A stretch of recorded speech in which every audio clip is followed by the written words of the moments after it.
Very. Did you like that intro I put together? That was great. It was so good. It was so unique. Yeah. And like no one's custom ever used made. That before. Yes. It wasn't a preset. I don't know what you're You know what talking really about. bugs me? No offense to people to do it, but there's a lot of people now that go to these AI music sites and then write songs in AI and then make it as their intro. Look, no offense to you guys. I know a lot of you guys use it, but I fucking hate it. I hate it. I hear it and I'm immediately like, that sounds literally like AI, and I just can't. I cannot with it. So it sounds like computer algorithm just took a whole bunch of crap and strung it together. It's beautiful. It's beautiful. Hello, how's everybody doing? Yeah, how's the chat doing today? Yeah, we're streaming on how many channels today? 1, 2, 3, 4, 5 channels. 87. I saw some comments about Turf Nation's channel being dead because they're like, he doesn't post anymore, so we're just streaming to his channel. And I'm like, yeah, I get it, but I mean, I haven't really heard anything from Turf in forever. I don't even know if he's still. He pops up in the chat occasionally because he didn't want to get taken out of the chat. But yeah. I don't. I don't know. I just. If you're watching, shout out to Turf's channel. If you're watching on Turf's channel, shout out. Give Turf's channel a little love. I know he's incommunicado, but he's a founder here at the initiative. Like give him a little love. But yeah, guys, if you're watching, make sure to like and subscribe. We got a very exciting show. Do not have to rush through today. I did not find out last minute that my daughter has a concert. Have to. Well, there we go. Oh my god! It's the little things in life, right? It's just it is. It really is. But yeah, just a normal show. We do have some Eric July stuff that'll be coming up later, and we'll go over some Thinking Critical. This Thinking Critical thing I have not seen. All the other stuff, I'm like, I heard about everything else, but that one I had not seen. I actually I watched it so I could capture it, just so I would have a good copy to play on stream. And yeah, he says a lot of quiet parts out loud there, so it'll be. Well, did you see that Jubilee thing with Sam Cedar? No, I plan on covering that on Saturday, but I did see your. That was crazy. And there is a segment we're going to talk about here that. I will say we have to be careful with Jubilee. They are copyright claiming channels. So are they? Yeah, the video that I did, the reaction video I did, is completely ineligible for monetization. And I was like, should I take it down because I can't, like, it's getting blocked in certain territories and stuff. But I just decided to leave it up. So it's there on my channel, but it's not.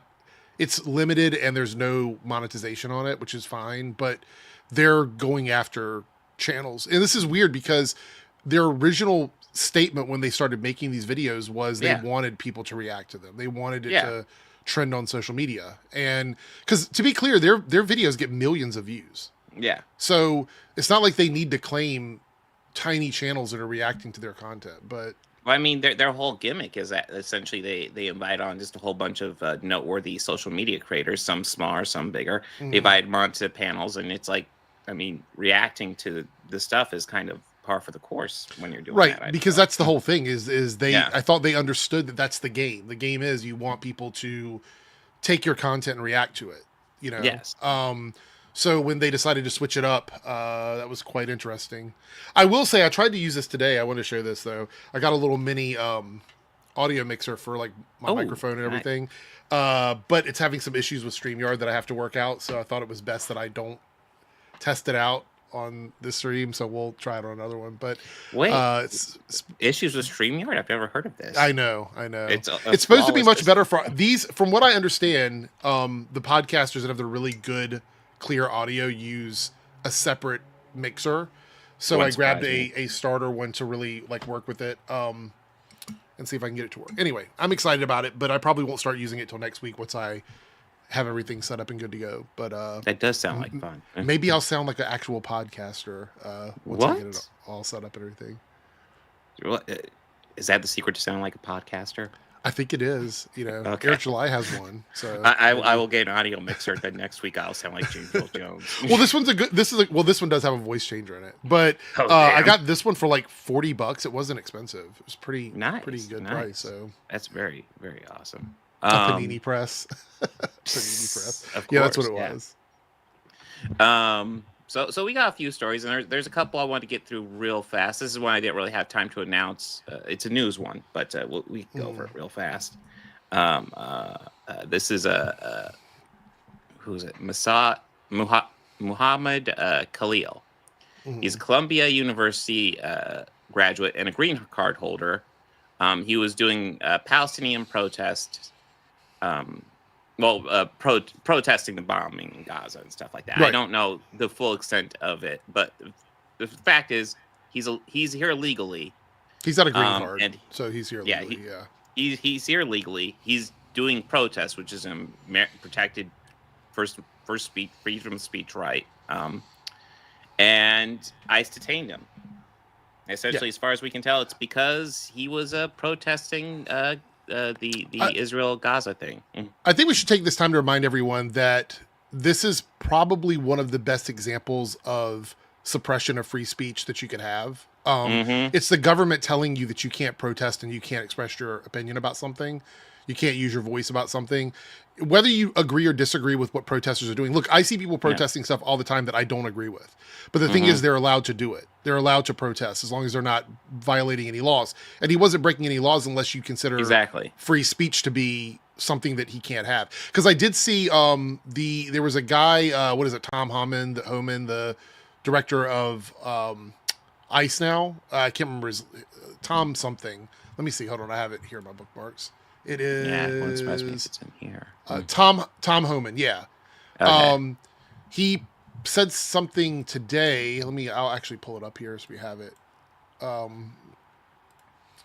me add this here. Present. He said this today, and this is literally an example of free speech suppression. Let me pull this up here. Why does it not let me add it? It's making me remove. That's weird.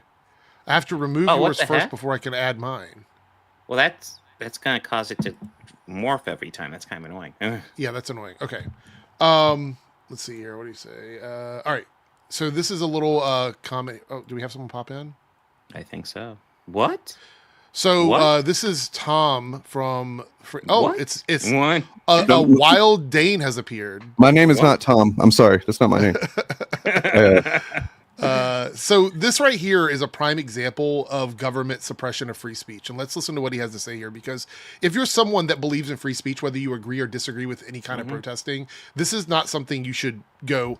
Yeah, this is okay, because it's not. Let's listen here. Contradicts the United States foreign policy. That's the Secretary of State. That's in charge of the Secretary of State. We consider a national security threat. When you're on campus and they say, I hear freedom of speech, freedom of speech, freedom of speech. Can you stay in a movie theater and yell fire? It's not the same thing. It's a peaceful protest. But when you go to college campus, free speech has limitations. Protesting and locking down and taking over buildings and damaging property and handing out leaflets for Hamas, who is a terrorist organization.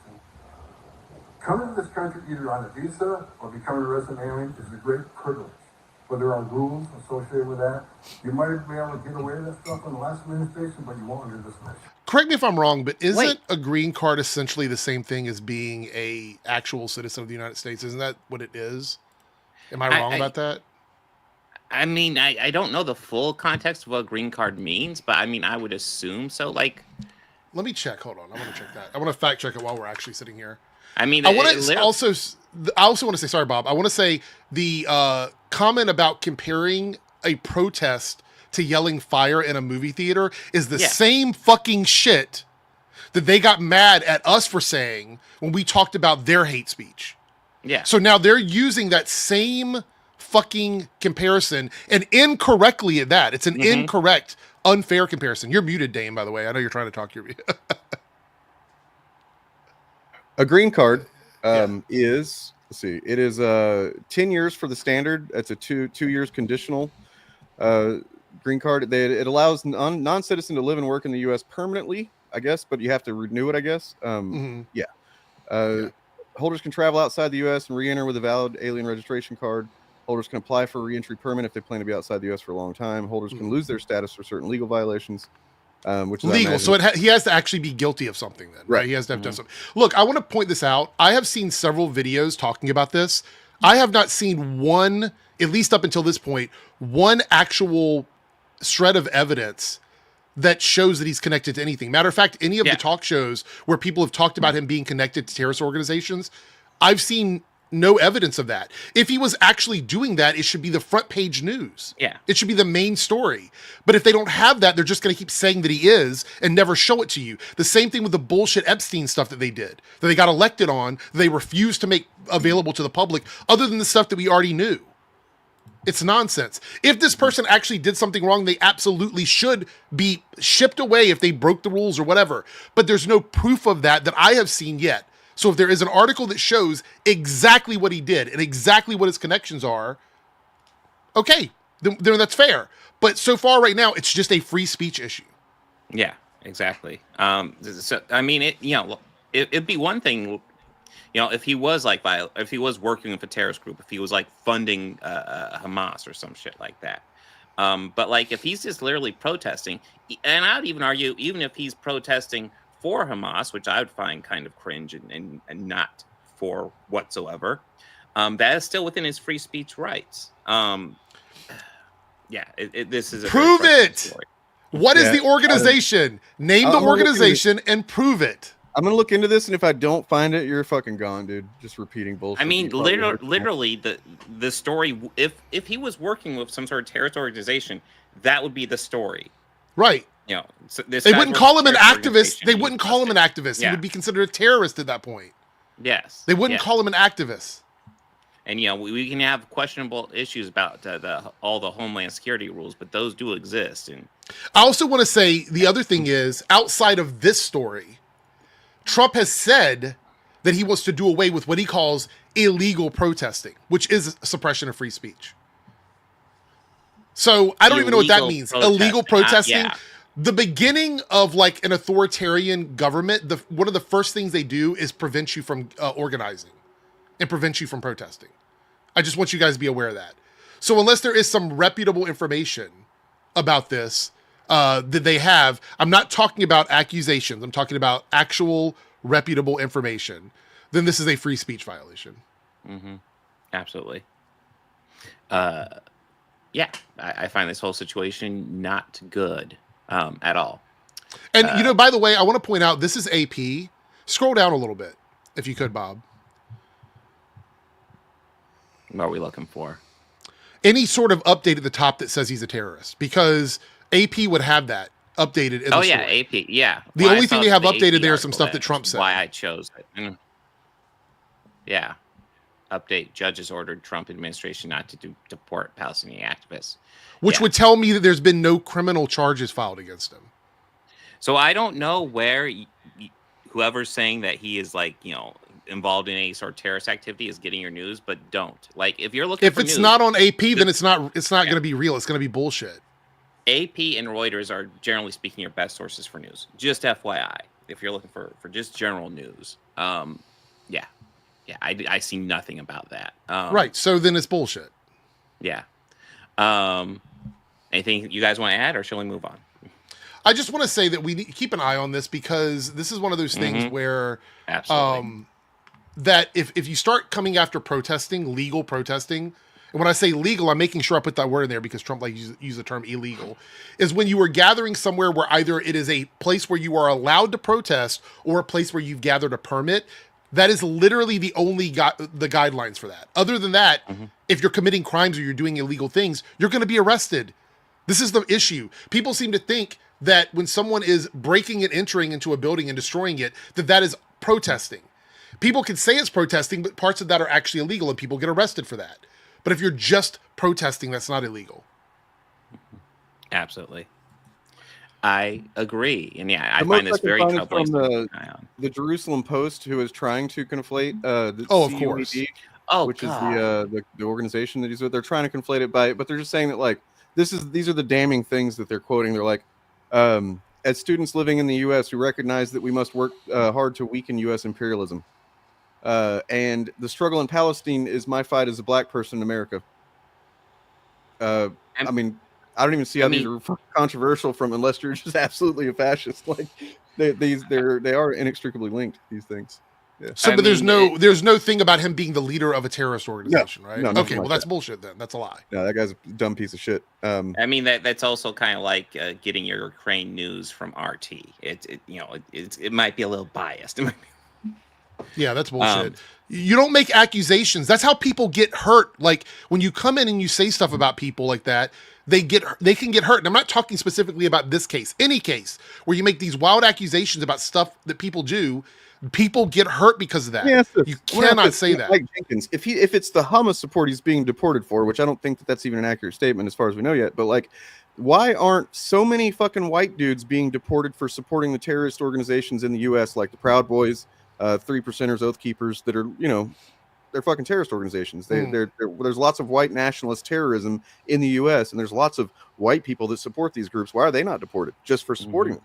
I also want to point out anybody who's doing whataboutism in the comments, I'm not defending any or saying people shouldn't be allowed. If there's a group or community that wants to protest and they're doing it legally, they should be allowed to do it. I support that 100% for everyone. Even if, and I don't think he is, but even if this guy is like some, there's something to be found out if he's really guilty of doing something fucked up or connected to some actual violent terrorist group, whatever happened to the same people that are like, oh, what due process, innocent before until proven guilty? That just doesn't apply to brown people, or what? What do you think? Yeah, no, exactly. That's it. Yeah. 100%. I think that whataboutism is weird because nowhere did I say other people shouldn't be allowed to protest. I have said protesting is legal in this country. It's one of the foundations of the United States. We see it happening all over the world. Mass protests in different places of people that don't agree with their government. The government does not control us. We elect people to represent us into the government. That's how this works. They don't get to come in and say, all of a sudden, all those things that you have that are guaranteed to you, we wipe away because now that you've elected us, we got full power. We're the kings and queens of the world, and we're just going to take everything away from you. That's not how that works. Oh, and I also did forget about that factoid about this guy. So Muhammad Khalil does have a wife who's 8 months pregnant in the States. So, yay. Yeah. Really good. This is one of those stories where, for me, it's a very clear free speech issue. Like, unless it comes out that he's actually committed a crime, it's a free speech issue, period. Exactly. Right now, it just sounds like he's protesting stuff they don't want him to protest, and they're. And the thing is, the same fucking people out there that want to support people like the Tates, all the way to the point that they're found guilty of committing some sort of awful crimes, right? They're convicted of it. They'll go, well, I didn't know then, so that makes it okay. So don't come in here and be like, oh, you're defending him now, but wait till you find out later. Fuck that. It's a free speech issue now until we find out he's done something else. It's a free speech issue, and as long anybody that's just like, oh, but because of this, it's okay. You're part of the fucking the slope that's going to lead to you losing your fucking free speech. Probably they don't even realize that you actually don't have any. So you motherfuckers that have been screaming and whining for years about free speech because you said the N-word on Twitter and got suspended for a couple of days, whatever. Don't fucking understand what free speech is. Mm-hmm. And let me go ahead and say this real fast. I condemn Hamas. Okay, get that out of the way real fast. But this is if he is advocating for them with just words, that's free. That's a free speech thing. That is a free. Okay, green cards allow you the same rights of people under the U.S. Constitution. I know in the comments you're trying to say otherwise, but if you were here on a green card, you have the same rights. Under review, but he hasn't committed a crime, as far as I know. Mm-hmm. So yes, that can be taken away from you under certain circumstances. But if you are just expressing free speech, that is not a crime. You might not like what he's saying. Fuck, how often do we get on here and argue about stuff we don't like people saying here on YouTube, but they still have the right to say it? That's the issue, right? You have to allow people to have free speech. The best you can do is talk against it, but you can't fucking convict people for expressing free speech. That's bullshit. That's what these Trump type people, that's all they want to do, man. They want to fucking just like get rid of anybody that thinks anything different than them or anything inconvenient or whatever, Oh, what? Bob. We're getting rid of Bob too. He said some shit I don't like, so shut up, Bob. It says something popped up and said he's still on stream, but with I should still be here. I just turned off the camera. Can you guys hear me? Oh, yeah. I didn't know you could do that. You guys hear me? You can. You can. You go to the settings. I just turned off the camera. Let's see. Wait, hold on. Let me try something. Stop cam. Oh, that is bizarre. Yeah, it drops you out of the stream now. Yeah, all I did was stop cam. Yep. But I'm still here.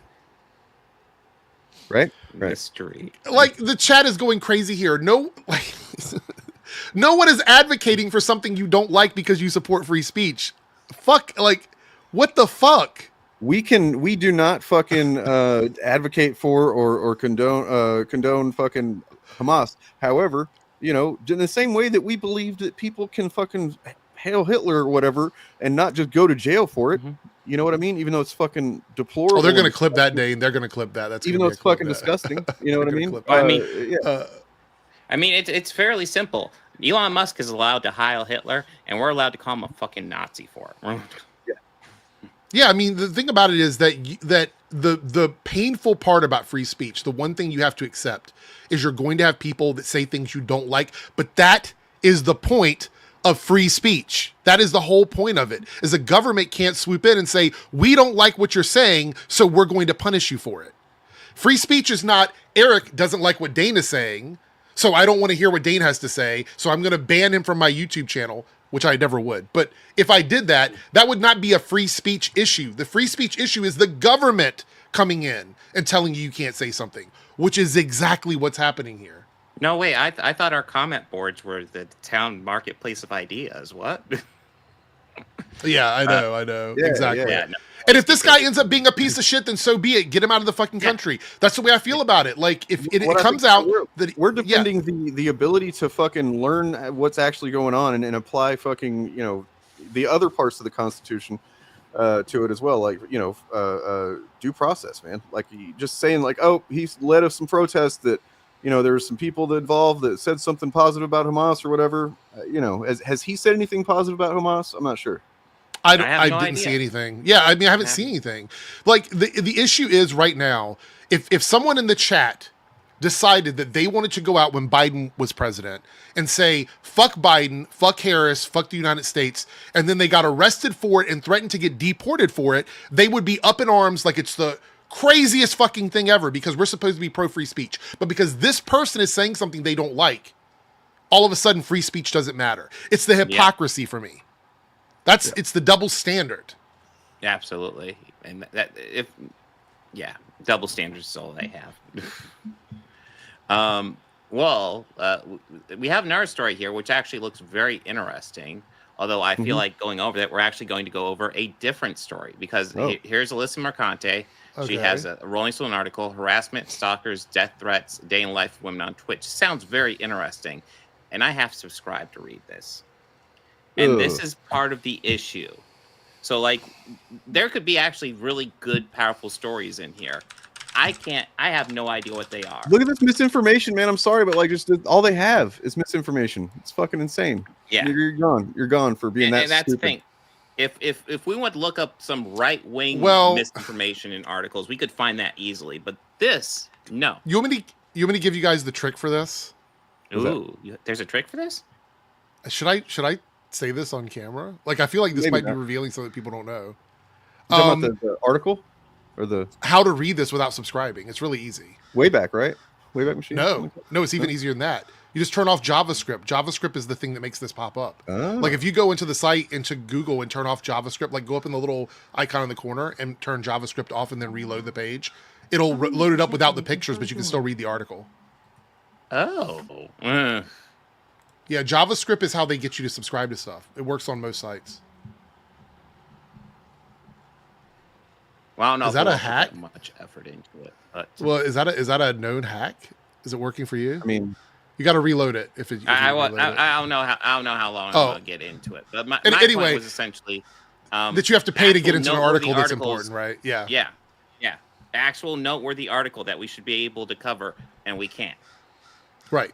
Just because they lock it behind a paywall. Right. This is one of the reasons why a lot of people, like, there's an app called Straight Arrow News, right? I don't know if you guys have heard of this or not, but it's a news app that gives you news stories that are completely off the radar, things that are important that just aren't being reported by the news, but you have to pay for it. And I'm like, I don't mind supporting you. Like, if you had like a premium version or something where I could like send some money your way, I don't mind doing that. But if you are a news outlet, I'm not talking about an editorial site or something like Medium where people can submit articles or whatever. If you are actually doing something to try and help the culture, I don't mind sitting through some ads or paying additionally if I want to turn ads off. But to lock everything behind a paywall is a little weird. It's a little weird. If I want to go out and find some bullshit misinformation that looks like a news source, I could find that no problem. But actual facts and data paywalled, that doesn't seem right. Yeah. I feel like there should be more of an option other than turning off JavaScript. Well, especially a site like Rolling Stone. How much money do you think Yeah. Rolling Stone makes on ad revenue versus other sites? Probably a ton. Probably a ton. And so the subscription thing seems a little ridiculous. And I could say there could be an argument to maybe leave it unlocked for like at least a few days. Let people read it. But yeah. I think some sites will do like you get 5 stories a week or something for free before they make you pay for premium. Something like that. Like that's even a better idea. But to lock all of it behind a paywall is a little weird. Yeah. So I don't like that. Here's a story about death threats. Pay us $5. Okay, cool. Yeah. Sounds legit. Yay. Yeah. I'm really, really excited. Well, here's just more of a fun story that I just thought this tickled me. They're crying. So I want to stress, do you guys remember that Reagan movie that came out last year starring fucking Dennis Quaid? Unfortunately, I remember. Yeah. I didn't see it, but it looked awful. That was when I learned that so, Dennis Quaid is almost as crazy as his brother. I know. I used to think he might be sane because Jack seems reasonable. But yeah, no, I think they're on they are not on speaking terms. So yeah, Jack Quaid seems pretty rad. Yeah. So maybe Meg Ryan's a reasonable one, or maybe Jack Quaid's an anomaly. I don't know. But so Reagan came out last year. It was critically panned by like everybody. Nobody liked this movie. But now they're trying to say that it was blocked from being a Best Picture contender because it didn't qualify for DEI requirements. I just find this hilarious. This is just proof? The hope of trying to reframe it. Do they provide any kind of like proof for that, or it's just saying some shit? Let's see. I know I was looking around. I mean, because otherwise it just sounds like a fucking any of the criteria gamers video or something. You know what I mean? Just making a claim about this. This is New York Post, which is really not a news site. Really not. You got to sort of like sift through the mud in the New York Post to find where all the information comes from. Yeah. The movie starring Dennis Quaid couldn't hit any of the criteria the Academy of Motion Picture requires for Best Picture nomination, including their cast be at least 30% from traditionally underrepresented groups such as minorities, women, and LGBTQ. By these new rules, many of the winners would never have been recognized. Reagan looked awful. I'm sorry. In fact, something I meant to look up before I went live, but then I forgot.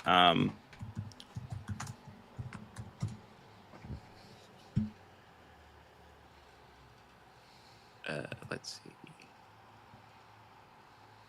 I want to double check this real fast. Okay. So, guys, don't worry. I was correct. It was nominated for Razzies, though. Well. So, yeah. I would say if you get nominated for a Razzie, it's probably tough to get nominated for the Academy Award as well. That's kind of, I don't know of movies that really do that one. I would love to see a movie that managed to do both, though. That'd be kind of special. Yeah, that would be kind of wild. I'm not even saying Razzies are necessarily the worst movies ever of the year. I didn't see Borderlands. Joker 2 was pretty bad. I don't know if I would consider it one of the worst of the year. Megalopolis is kind of interesting. It's bad, but and then I haven't seen Reagan. But I don't like of the two I've seen. I won't consider those two of the worst of the year, much less it's just kind of. Honestly, I'd almost say like if you're a film student interested in bad movies, it's interesting to dissect both these movies to figure out what happened with those two. Is Jack Black actually bad in that movie? Like, I mean, I understand the movie's probably shit, but like, I don't know. I can't imagine Jack Black just turning in a shit performance necessarily. Like, he puts 110%. I don't know. I haven't seen that one. I was kind of interested because it got some viral news going on. But yeah. My point is simply, when your movie gets nominated for Razzies, I don't think I don't think DEI requirements are what we're holding it back from Academy Award contention. Well, I think we've gotten to the point now where people think DEI works like affirmative action, like they're just forced to hire people based on race because of some sort of quota.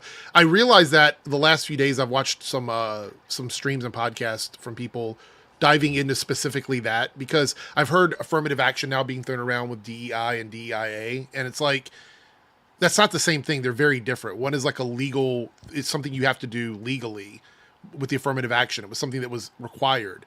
Whereas DEI and DEIA has been something that's been sort of voluntary for companies, which is why Target and places like that are like, oh, we're just not going to do it anymore, because it wasn't ever legally required of them. So it's two completely different things. You don't, DEI or DEIA is not like I'm hiring this person because they're a person of color. That's not how that works. It means you don't fire them because they're a person of color. It means that you open the scope of how you're looking at the pool of talent, opposed to just like looking at a specific thing. Whereas affirmative action is specifically about this race and this job and things like that. They just don't understand it. So yeah, DEI in essence just means you're widening the net for casting. And when it comes to Hollywood movies and stuff like that. And that doesn't make you get Razzies. If you open up the net wider and you have someone come in and they're good enough for the role, that just means that you found like a diamond in the rough type situation. Trying to portray Reagan as like wholesome and all-American and not just like a fucking senile, corrupt, corporate fucking plant is probably what earned it a Razzie. Yeah. Probably. But yeah, I just thought that was funny. Do you guys want to talk about some absolute cinema now? Yes. Okay, this one's just kind of funny. So Marvel released a new trailer for Thunderbolts. Here, let me get stuff cleared off here. Yeah, the one that shows how Thunderbolts is going to be like an indie movie apparently. This right? movie looks so good to me, though. It does. I'm sorry. It does. People on it, but it looks really good. Oh wait, I already have it loaded up. Hold on. They're really trying though to like connect it with A24 and stuff. Yeah. Yeah. Whoops, I added it and then you added it. I think we both added it at the same time. Oh my! Wait, it's not showing. What's going on? Yeah, there's something going on with StreamYard. Glitchy. Is it? Yeah. Do you have to use the stuff on the left, the new shit? What the fuck? We didn't. I was able to pull mine up without it. Yeah. Weird. Okay, here we go. Stop fucking with stuff, StreamYard. There's something wrong.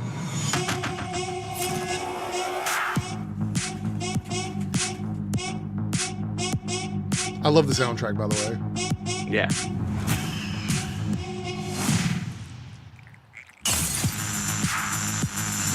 Green Knight's good. It's Green Knight was good, but like it's just a whole bunch of A24 credits and done like an A24 style. I dig this. They're trying a new thing with fucking marketing. Come on, like the Avengers are not coming. Who will keep people safe?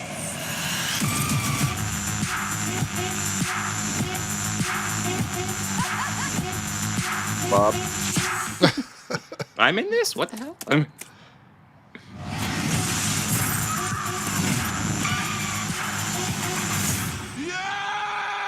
Yes! Yeah!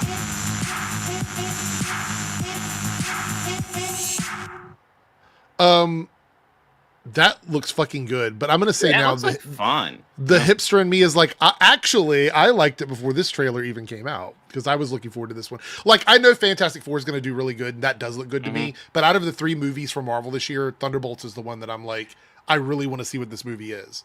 Partly because I'm really into the Winter Soldier. Like, I'm really into that character. So I was really excited when they announced Thunderbolts, and I was disappointed to find out they're not doing like the classic Zemo led one, but like. Yeah. All the promotions and advertisements they've done for it have been fucking solid. Like, I'm like, okay. Neo, I think it is on the like. I don't know if cheaper is the right word. It looks like it's going to be one of the least expensive of the 3 movies. To be honest, I don't think people are prepared for Sentry. I mean, Dude, a lot of Sentry's people be intense. Right? Like, if you haven't read the comics, I think the general public is going to be like, holy shit. With this character, because he is so different. Yeah, people call him Marvel's Superman because of like the powers that he has. Yeah, but he's got more powers than Superman, and he's fucking out of his mind. So yeah, I don't think people understand that. Well, I mean, he was No, created like literally specifically to be Superman, but like if he was crazy. Yeah. You know, so yeah, and it's legitimately one of the coolest stories. It came out like right around the same time I got back into comics as an adult. So like I was reading that, and it's just, you know, the way they did his origin, where they like folded it back in retroactively to where like all of the heroes knew him at one point, like him and Hulk were good friends and shit like that. Right. But all of their memories had been erased of him for some mysterious reason, and then you come find out the reason, and it's pretty crazy. I just love the idea of someone as powerful as Sentry, and then this group of just like ragtag villains slash heroes barely who a really superpower shouldn't be able among to go. them, right? Yeah, really shouldn't be able to go up against him. Have to take him down. I love. Well, the I think that's actually the exciting part, because if you think Yes. about it, it takes us back to the first Avengers movie, right? Where you had this alien invasion that seemed like it was too much even for the heroes that we had. It's just that story, but scaled down for like a more sort of like personal connection with these characters. Because I feel like we see in that trailer, Yelena is talking to herself. So there's going to be some psychological shit going on, which I think is really cool. Red Guardian, fucking amazing. David Harbour, can't wait to see that. It looks like Taskmaster's getting killed off in the first act, clearly, because that character just pretty much disappears. Really? No. Yeah. I think they could do a good job. I mean, that it's either that or they're going to have to character. do a lot of do work that. to give her a personality, right? Yeah, Right. and they could have an excuse, essentially. You know, she was on drugs or something, and now she's kind of recovering, and now she's kind of a smart ass. They could. I they mean, could she work might. Well, that in look, there. she might not die. She might just get hurt to the point where she's not in the rest of the movie. That's possible too. But I think the truth is, with Secret Wars looming, right, they're going to give us a real Taskmaster, like the OG Taskmaster, when they soft reboot everything. Mm-hmm. That's it. Well, I mean, they it wouldn't surprise me at all if they kill off somebody early on just to set the stakes for everybody. I think she's going to be the sacrificial lamb for Sentry for us to see like what happens when he loses his mind. I'm thinking that Red Guardian will die in the third act. Oh. Ooh. After like Yeah, big I can hero see him moment. getting an arc. Yeah. Kind of lives up to the Captain America thing, because he obviously in the previous movie that he was in, he like was wanting to be, you know, as good as Captain America, right? Right. Yeah, that's my guess. By the way, the last season of What If, and I'm disappointed they didn't do any follow up to it. One of the best episodes was essentially Winter Soldier and Red Guardian buddy story, which I really enjoyed. But yes, people are lots of people are talking shit about this trailer just because it's doing the absolute cinema thing, and I think it's remarkably silly. I just this guy, we name dropped a bunch of A24 movies. The people who worked on this one also did, and it's cut like A24 trailer. It's just like an A24 movie, guys. Hey guys, like life doesn't have to be so fucking uptight. You can relax a little bit. You know what I mean? Yeah. And that, the absolute cinema thing, just like Martin Scorsese. Look, what this screams to me is that people don't want these movies to succeed. Right. That's what I think it is. Like there's so many people that are just absolutely like personally offended by cinema and fun that they just cannot let people have a good time. Professionally, that's their motive, is to like anything, just, you know, destroy any kind of hype and as many people as they can for stuff like this. I was looking through some stuff, old videos, and I remember where Eric July had made a video about what was it?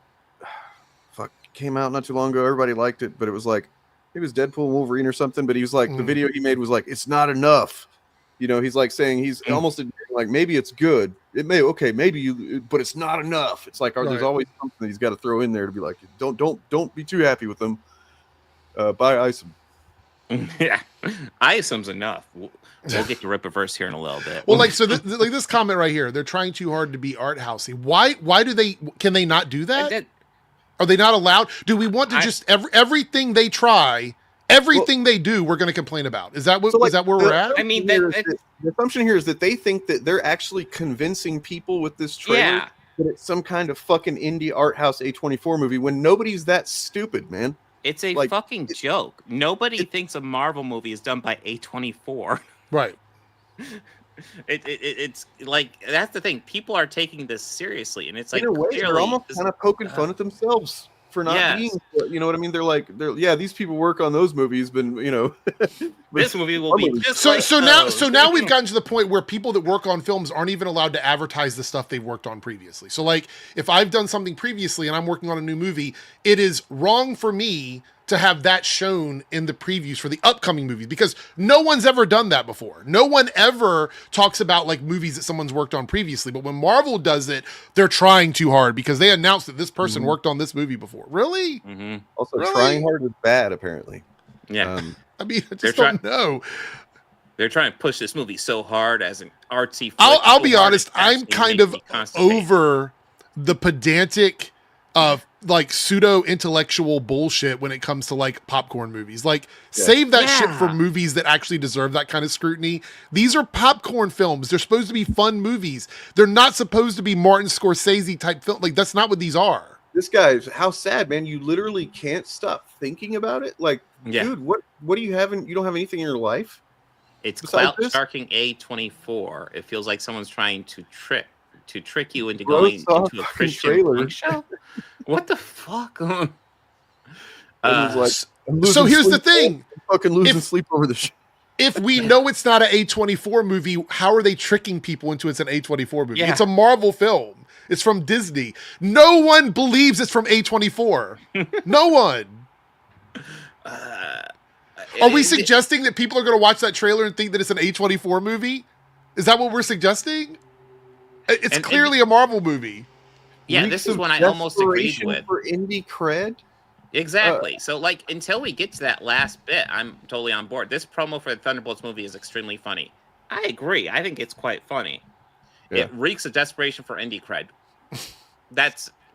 No, it just struck me as them being goofy and being like, hey, it's A24. Marvel needs to change things. They give us Eternals. No, not like that. Marvel needs to change things. They give us She-Hulk. Not like that. Marvel needs to change things. Oh, it's like an indie. No, they can't. There's literally nothing they can do. You guys just need to shut up. Like, if there's nothing they can do to make you happy, stop engaging with their content. Also, like, it doesn't replace having a personality to like be just completely against anything that Marvel does, no matter what, right? It doesn't make you interesting. It doesn't make you cool. I mean, I know it does among certain people, but those people are terrible too. So just go hang out with them. So now Sean here has got me wanting Lars von Trier. You know what's really funny about this? You know what's funny about this? I almost guarantee the people that are mad that Marvel is giving the accolades of some of their people working on that movie to things they've done for indie films.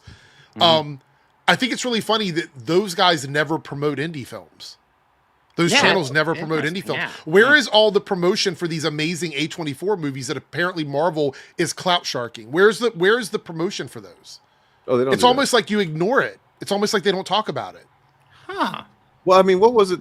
I'm going to find something real quick before I start talking about it. But there was something about Critical Drinker I saw posted relating to indie movies and like how he, what was it? Something about, was it the Academy Awards or something? He just like said every movie sucked or something. And it's like just becomes clear that he doesn't like anything, apparently. Yeah. Yeah. It's funny to me, man. It's funny and sad at the same time because I'm actually reaching a point. I don't know when it's going to happen, but I feel like this year might be the year where I'm just over dumb criticisms of movies. Like I feel like I'm reaching a point where I'm not even going to engage with that anymore because it's if people are still into that, they are doing so willingly. They're doing so knowing that there's no criticism there. There's nothing of value in those comments. It's getting to the point where there's like, when you start shitting on something because it's advertising people's previous projects, I don't know what the fucking problem is then at that point. Like, I don't get it. So they did a cool promo for a movie that they want to be successful by showcasing the talent that's in the movie. Fuck. Where do you go from there? I don't even know where, like, what's the next step? Oh, they made an ad for the movie? Fuck, it seems desperate. Yeah. They desperation, they made a commercial. Like, I don't even know where you go from there. They made a It's like, so Marvel, when they release movies now, they just have to make sure nobody knows about it. They don't even announce it. It just pops up in the theater. We never even know it's coming out. No, it's just like there's even guards at the theater to shoot people as they try to come in and watch. Right. You can't see it. You can't, no trailer, no poster, no nothing. Well, what movie is it? We can't tell you. It's desperate. If we promote our content, it's desperation. Like, We're so desperate. We're so desperate that we have to like do the thing that every other movie does, which is advertise and promote our film. That's desperate. Come on. Yeah. So if you guys want, I don't know how much you have planned, Bob, but there's a 6-minute video from Critical Drinker where he says about the Oscars, and I think it would probably relate to this. I don't have anything today, so whatever we have is what we have. We can dive into it. I got a couple longer things at the end here, but we can dive into it for sure. By the way, StreamYard, there's a few things I'd like for you to add, but stop giving us stuff that we don't want. That would be really cool. Yes. Screwing up everything. No, I don't even know what this shit is yet. I'm just like, hey, Critical Drinker, you're using a shot from Star Trek Next Generation episode The Drumhead, which is incredibly anti-fascist episode. Just saying. Amazing Fantasy 15. If there's one thing I enjoy less than spending a couple of hours slogging through some tedious, mediocre piece. Jesus Christ, man. You got fucking unreachable standards. You know how fucking uncommon lightning in a bottle is? And you don't want anything else. It's just like, you got to have a middle ground, man. You got to be able to accept a movie that maybe isn't going to fucking break the, the mold. I'm wondering, is that sarcasm? Because that last part, I want lightning in a bottle or nothing else. I feel like that might be sarcasm. If not, I mean, whatever, most movies aren't lightning in a bottle. Lots of good movies aren't lightning in a bottle. So the criteria now is everything has to be a 10 out of 10 perfect film. That's the criteria now. You can't just have okay movies. Just randomly, I was watching a video about Neil Blomkamp's first three films, and I was watching the part about District 9. That's fucking lightning in a bottle. That movie, is fantastic. Anyway, I think he's a good filmmaker, but yeah, I do feel like District 9 was definitely where he peaked.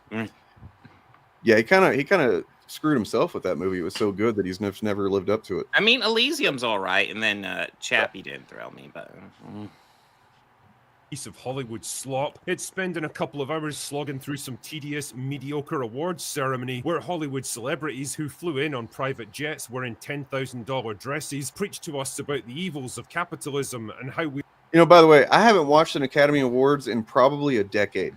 Yeah, not a single award show either. It hasn't been that long for me, but I definitely didn't watch this year because I kind of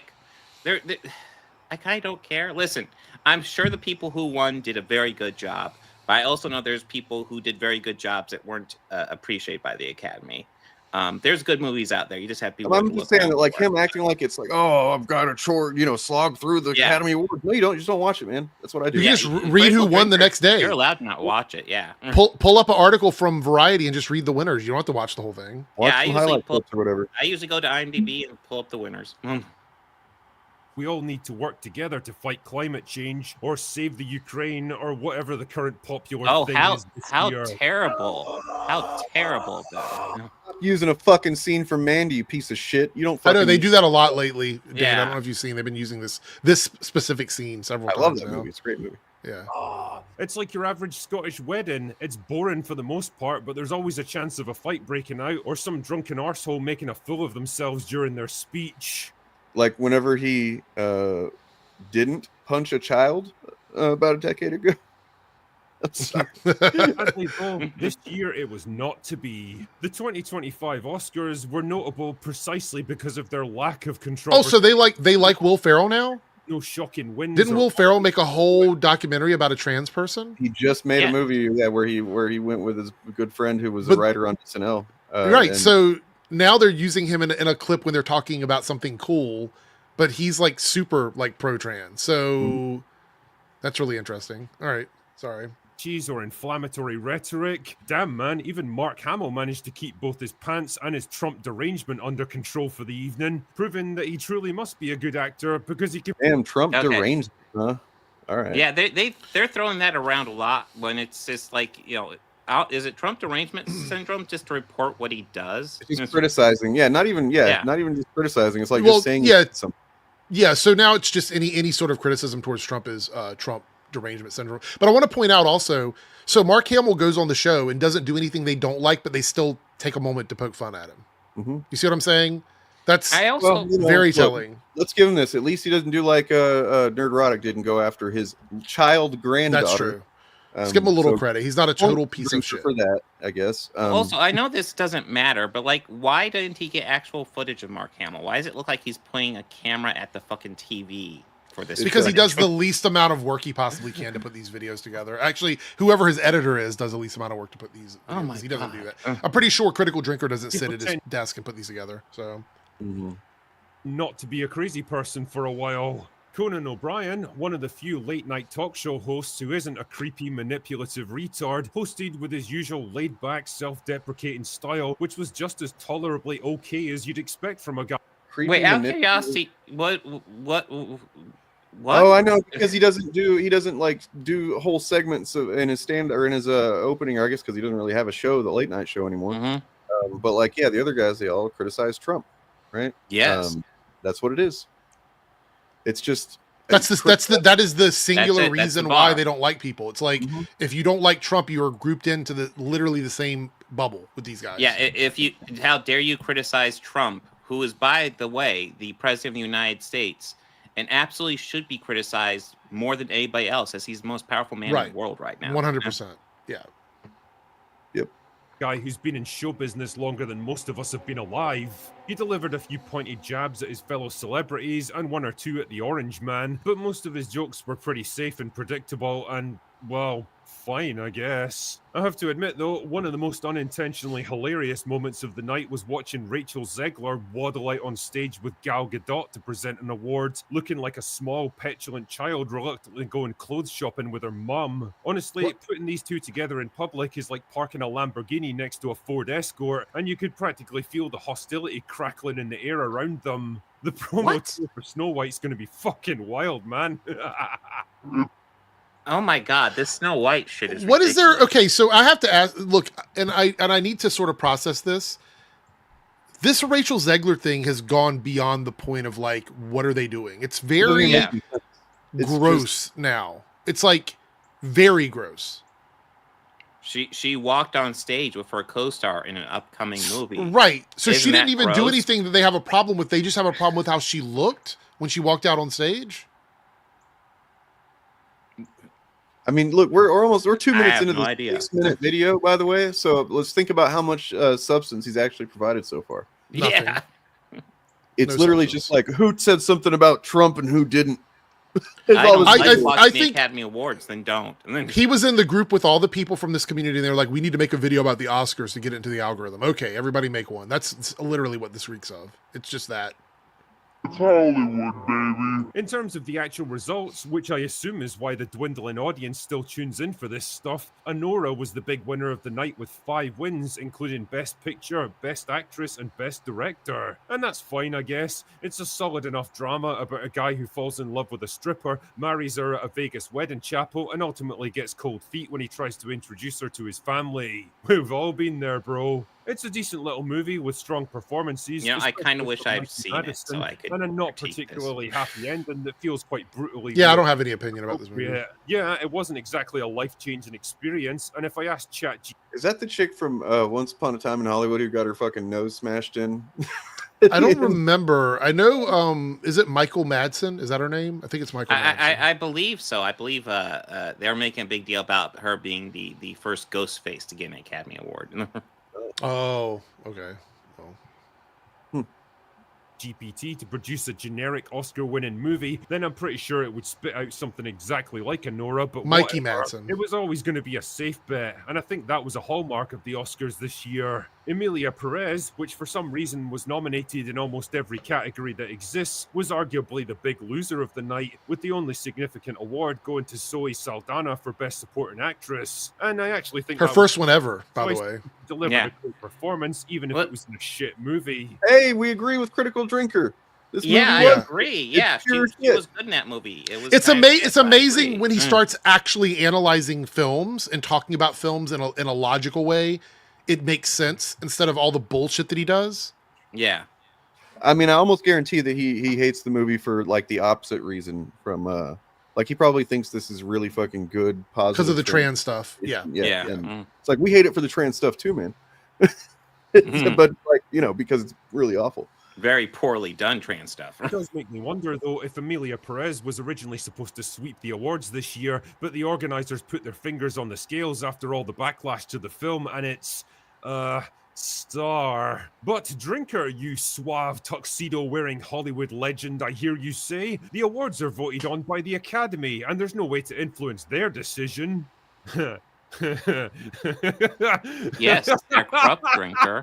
No shit. The list, which Yeah. was basically 3.5. That's not really a big secret. People have been talking about it for years. No. Ultimately paid off for the guy and netted him a Best Actor awards. It's the story of a Jewish architect who emigrates to America after the war and helps design a new library for. Here. Okay, so here's the thing. Point A for you. lot of the movies that end up winning awards or being in the Oscars are not these big blockbuster Marvel films. Right. They're That's No. stories. exactly like a movie that wins an Oscar. Right. Well, I They're mean, stories. They're about people. They're character driven. That's typically the kind of movies that win Oscars. I mean, we know for a fact how the Oscars work. You know, these things get nominated, they're voted on by the Academy, and then all of a sudden the Academy members will get gifts, being like, "Hey, thank you for your consideration of our movie." This is known. It's part of the issue with the Oscars. You're not breaking any new ground, Drinker. Do you want to try to break new ground? But do you want to actually dive into this? I have a feeling you're not going to. But I like when he broke new ground by first releasing a short film, then changing it to being a pilot TV Yeah. series, and neither one of them worked to actually make anybody like the thing. The Substance, which I think should have netted Demi Moore a Best Actress Oscar, not just for her work on that movie, which was fantastic, but as a kind of lifetime achievement award, considering she's been in the business for more than 40 years at this point. I mean, the movie did at least win for Best Makeup, which is obviously pretty well deserved, but it would have been nice to real see a quick, mainstream pause it. hit like that get a bit more Lifetime achievement awards are usually reserved for people who haven't won. Usually, it's people who've been in the business for a while and haven't won anything. That's Right. what lifetime achievement is typically just want to for. point out Being that like, he's, I think, essentially, about to- you're great, you're awesome. Here's your He's about participation trophy. Oh, He's he's about gonna get to into parrot Reagan. the fucking. He's about to parrot the fucking New York Post article. Oh, really? My God. I Oh think my so. It would have been nice to see a mainstream hit like that get a bit more recognition. As it stands, Oh, never mind. most I of the saw fucking Dennis Quaid, and I was like, Yeah. oh no, he's gonna fucking say Yeah, it'd be Dennis nice. Quaid was in Dennis Quaid win. Substance. Okay. the winners this year were the kind of low-budget, obscure movies that were only going to be of interest to people who drive for 14 hours straight. That's the fucking Oscars, man. Like, That's that's it. the Look, movies that win are the obscure movies. Very rarely do Oscar movies end up being massive global blockbuster films. That's not the way it works typically. Critical Drinker So wait, likes he was about just 7 movies, and they all came out in the 80s and 90s. It seems like, Yeah. you know what I mean? Like Wait, that's it. he was praising The Substance. So I was like, wait, did he review that? Because that's not even like an indie movie or anything. That's a pretty mainstream Right. movie. So Yeah. and the answer is no. No, he didn't. No. I can find a whole bunch of movie reviews from other people, but not him. Let's No. see, is mine going up? Oh, that's right. I have Critical Drinker could actually do a weekly movie review on everything. He just doesn't. He doesn't Yes. review movies like that. He's not Jeremy Johns or Chris Stuckman. He's not. That's not what he does. Even though he could get millions of views on it. Look, I've gone to the trailer before I get to anything from him. Well, I guess I'm getting stuff from him, but yeah. Like, if you saw the movie and you liked it, why didn't you make a review of it, buddy? Like, you Because that actually doesn't have a make pretty sense. big platform. You could use it. You could. You want better cinema, but you refuse to review the cinema you like, which would promote it. Yeah. It's ridiculous. And I kind of hate this thing where I have to remove and then add the StreamYard need to fix your shit. By the way, Do you we got have any- 127 people watching. Make sure to like and subscribe. Visit all the channels, guys. Anyway, well, yeah, I mean, we're almost through this. Let's see. you know, film festivals and pretend like they're enjoying themselves. As much as last year's Oscars focused on Is he projecting? Just like, is it because Wait, you wait. don't understand these movies? Do you think people pretend to enjoy them? I don't know, man. I really enjoy doing film festivals, bro. Do you think people just go there and pretend like they're enjoying themselves? Dude, like, there's some creative movies. And I kind of like the idea of just walking into a room, sitting down, and you don't know what the fuck you're going to get. And seeing really what People is. that love movies would love to go to film festivals. That's the whole point of Yes. being somebody that It loves really movies. is just becoming clear that their entire fucking goal, all these guys now, has shifted into Now we need to convince people to just hate everything coming out of Hollywood.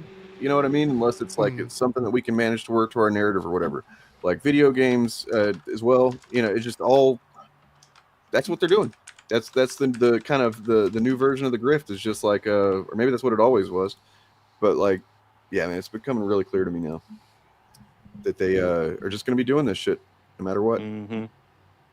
Big commercially successful crowd-pleasing movies this year did a complete 180, and I'm not entirely sure that it paid off. They don't make the Oscars are not awards for commercially successful movies. That's not what it's ever been. Worse than the previous year. So, fun fact: most movies that do well, that are award winners that do well in the box office, do well after they win the award. Meaning, lots of times after they win the award, they'll come back to the theater, or maybe they didn't get a big release or VOD or something like that. Yeah, and that's when they'll make their money. If you want to see award show for commercially successful movies, watch the MTV Movie Awards or fucking the Golden Globes, or like other things where movies are awarded for things like big box offices and things like that. That's not what the Oscars are about. I mean, Oscars they usually give them off air, but they give, you know, like Suicide Squad won, the original one for fucking makeup or something like that in 2016, which was ridiculous because Star Trek Beyond came out that year and that obviously had better makeup. Crawl looked awesome. Movies win for shit like that. Year, which was already a bit of a low point, and if I had to guess, I'd say that was mostly intentional. The Oscars acts as a kind of bellwether for the state of play in Hollywood and what we can expect from them in the year ahead, whereas previous awards have been filled with defiance. Yeah, this is true. The Oscars fucking don't like animated movies either. That's true. That's true. Yeah. That's why they had to make a whole separate category for it, because they weren't also horror movies nominated in Best Picture. The Oscars are extremely pretentious, but that's not really a new thing. I mean, it's never been hidden or whatever. Yeah, I mean, there's obvious complaints to the Oscars, and I think it's kind of interesting how he's managing to actually kind of almost glance at them, but never actually hit any of them. And political posturing and big extravagant rants against the dreaded Orange Man. The attitude this year was like a man that's been you really won the defense for the Orange Man. I'm just saying. Does he call him Orange Man because it's like a way to kind of deflect from the fact that he's completely fucking sucking his peanut dick, you know, on here by doing like, if you call him some Orange Man, there's some kind of like I don't know, benefit of the doubt that he's not just completely flating the guy. Is an industry coming off a miserable year of strikes and disruption, followed by another year of disappointing flops and financial contraction, not to mention a US election that absolutely did not go the way they wanted. And if I'm right, 2025 isn't going to be much better for them. Politics free channel, guys. I believe South Park won an Oscar. Not just nominated. I know it was nominated. I don't know if it won, but I know it was For nominated. Blame Canada? Yeah, I think it might have. I know that was nominated. I don't think it. I also love the way these guys fucking frame shit. So it's like they accuse Hollywood of virtue signaling, right? They're like, oh, they don't believe anything they're doing. This corporation don't give a fuck about you. But then when the actors actually talk about stuff they believe in, they shouldn't say anything because then it's a problem for these guys. So there's no actual space for any of these people to express how they feel about anything without these guys sort of trying to draw a parallel to virtue signaling and also giving a shit and trying to like sort of getting their viewers, the people that watch their content, upset at absolutely anything that is said or done against Trump. That's the problem. Like, you cannot criticism at all. You can't be light on the criticism. You can't be heavy on the criticism. Like, they literally think if you say I didn't support Trump, that you are shitting on Trump and that's a problem. That's the level we're at. True. Year, like they were some unproductive employee that knows their boss is watching their every move and is desperate not to attract any more attention to themselves. And you know what? I'm perfectly fine with that. Same Will Ferrell. That's the third time he's used it. They got too big for their boots. They overestimated their own importance and cultural power, and now they're learning the hard way that they serve us. Not what? A few actors serve us. Wait. Is this like? Is he trying to frame it like the Academy Awards lost something, or is he just framed this all around the election? I think it's the election. It's clearly all about the election. Like, it's not even sprinkled in. It's just fucking jammed into very. And he doesn't live here, right? He still lives overseas, correct? Right. Yeah. Yeah. So what the fuck? Why does he even care? He's really interested in American politics. Because a Almost lot of like his audience that's an do. audience he's serving. Almost. Yeah. Oh man, it really is fucking obvious how much he's just all part of the same fucking system of political grifters as Nerdrotic or whatever. He has to hit the Trump pro-Trump shit or defending Trump shit or making fun of Hollywood because they attaching that to the Democrats and saying they lost or whatever. But then this is the same community that gets mad because people are blacklisted for supporting Trump in Hollywood. So what is it? I mean, do you want actors to be able to advocate for the politics they believe in and they should be allowed to do that freely without any pushback? Or do you only want them to shut the fuck up when they talk about the politicians you don't like? I mean, that's the thing. Like, actor might get blacklisted for saying some bigoted shit online, but they don't get blacklisted for supporting Trump or being a Republican. Kelsey Grammer just had his Frasier reboot. Tim Allen has a new show. So it really is just them being mad that some celebrities don't like Trump. Yeah. Yeah. And fun fact, just a little bit of trivia. Lots of people in the arts have tendency to lean left. That's just the nature of things. It's not new either. To act like it's a recent phenomenon or something like that is kind of crazy. Not everyone, but lots. There's a lot of them that don't lean really that far left at all, and they're really just kind of like the most fucking centrist libs you could possibly be. I mean, if you look at the ones that end up leaning right after the fact or admitting to leaning right, they're usually not very good at art. Just to be straight up, there's very few that are. Right, like if you think about all the people on the right that are like, that used to be actors or singers or whatever. Yeah, they spend most of their time fucking complaining about the left. It's because they sucked, and this is all they can do now. You're talking about fucking Dean Cain, Kevin Sorbo, fucking Roseanne Barr, who ended up going off the fucking deep end. Hilarious when she didn't talk about all this political shit, but then went on the deep end and became unfunny overnight. Key example of somebody who posted some bigoted shit, and that's why they got booted. Hey, Kid Rock was massive and then fell off. So, I mean, I don't think he's really doing that well, man. Like he was is in he that though? Reagan movie, but other than that, like, what's he done? Kid Rock had a lot of hit records prior to becoming a Trump supporter. Now nobody gives a fuck about him. I'm not saying they're good. I'm saying their relevance or their creativity just takes a nosedive once they start grifting. Grifting is so easy. It doesn't require you to be good at anything. Just read ISOM 1. Zachary Levi is another one. Just learned. Oh God. Yeah. It's like as soon as some of their fucking careers aren't going as well as they wanted it to or whatever they expected it to, then it's like, well, clearly it's not me. I'm super talented. I was destined to be fucking successful. So it must be this fucking woke mob in Hollywood or whatever. And that's the grift, man. They're mad that Rachel Zegler is the lead of Snow White, but Gina Carano can't get hired to work on an Angels film. So like Jack Quaid. That's where we are. Yeah, Jack Quaid is not Republican at all. We stand Jack Quaid. Yeah. Why? What? I mean, but here's my thing. Even if you feel that way, that doesn't mean they have to feel the same way as you do, and that is okay. That's okay. Part of freedom of speech. Their place at last. In the meantime, though, it's going to be interesting to see how much more irrelevant next year's Oscars becomes. It's Hollywood, baby. It's going to be the same as it was this year. It's like, yes. I stopped it before he said the thing, so you're welcome. Yeah, the message. Right. Think about that 6-minute video, and like most of what it was saying was like, these people don't like Trump. I don't like when these people say bad things about Trump.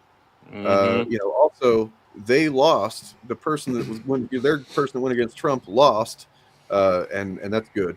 And okay, can I just kind of call something out here? Like when I walk away from a video that I've watched on YouTube, there's a couple of things that I like to think about when I leave. I want to either learn something that I didn't know. I want to hear someone's opinion on something. How would they have done this? How would they have done that? That video offered nothing. No. There was nothing to like, that was a waste of 6 minutes for him to even make. There was nothing to take away from that at all. Like I said, he glanced at actual issues, but he never actually focused on anything. There was no substance to anything he said. I mean, that's what the right is taking where there's actually issues all over the place in every area. Basically, they will kind of gesture to it, but then their whole grift and the whole point is to make you look at it as the wrong way, in a stupid way, in a divisive way. Yeah, echo chamber porn. That's a really good term for that. Yeah, I like that. That's Yeah, definitely what it was. And whenever I see a video like that, that's the way it feels to me. I'm like, they are making a video specifically to keep the outrage churning in their community. It doesn't add value. It doesn't change the conversation. It doesn't do anything. So no, it just keeps exactly right. It's to the upkeep for the fucking cult brain that these people have developed.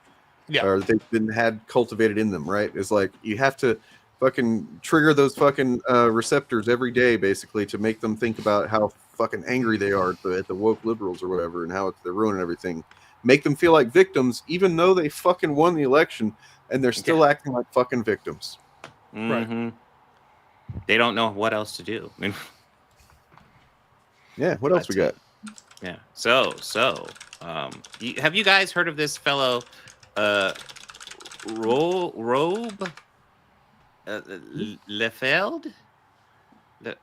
Have you heard of this guy? Yeah. Well, yeah. Can I play a thing real quick before you? So this is a teaser from a video that I've put up like a week or two ago. It's only like a minute or so long, but it's just the summary of an article that I read, or an editorial thing that I read about Rob Liefeld. By the way, Dane has a fantastic video on Rob Liefeld that I haven't finished, but it's fantastic. There it is. Okay. It wasn't the treatment that Rob Liefeld deserved. And that's true. He does not. I said at the start of this that I would keep my jokes to a minimum because this wasn't the treatment that Rob Liefeld deserved.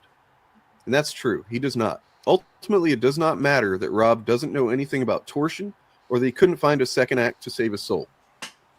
These facts have not hurt this world or Rob Liefeld one bit. What matters is that every day, at every turn, Rob Liefeld goes out of his way to be a cruel, petty, self-aggrandizing nightmare. He treats his collaborators with contempt, his fans with derision, his whole industry with scorn. At the slightest provocation, Rob is seemingly prepared to ruin his entire career. I told you that Rob Liefeld doesn't deserve humor. This is because humor only distracts from the problem. Mocking his love of pouches or shoulder pads would only lessen the questions we're all left with. 1.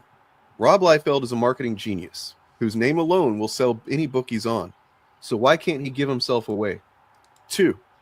Rob Liefeld has squandered talent, friendship, and goodwill at every opportunity. So why does he still have a fan base? Ultimately, there are 2 Rob Liefelds. One is the genius, the rainmaker, the man of the every hour.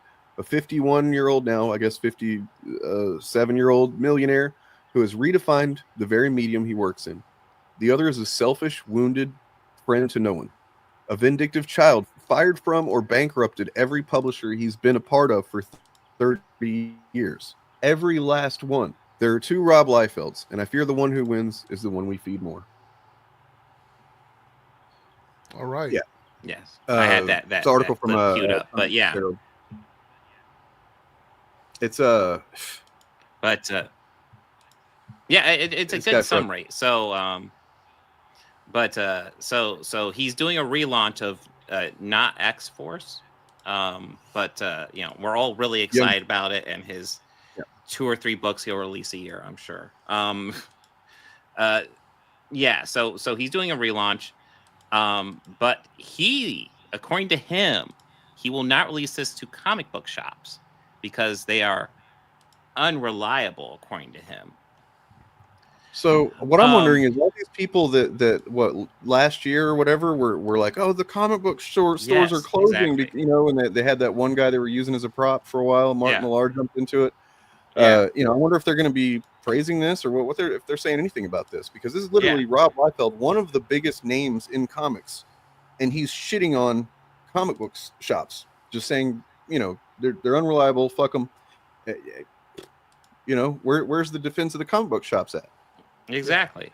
Yeah. I mean, to my understanding, it always seemed like Comicsgate, which I guess technically Rob Liefeld isn't part of, but only technically. I mean, if he wasn't rich, didn't have the name that he has, I fully believe he would be Comicsgate by now. I mean, they like to make the argument, all these woke comic books are destroying comic book shops.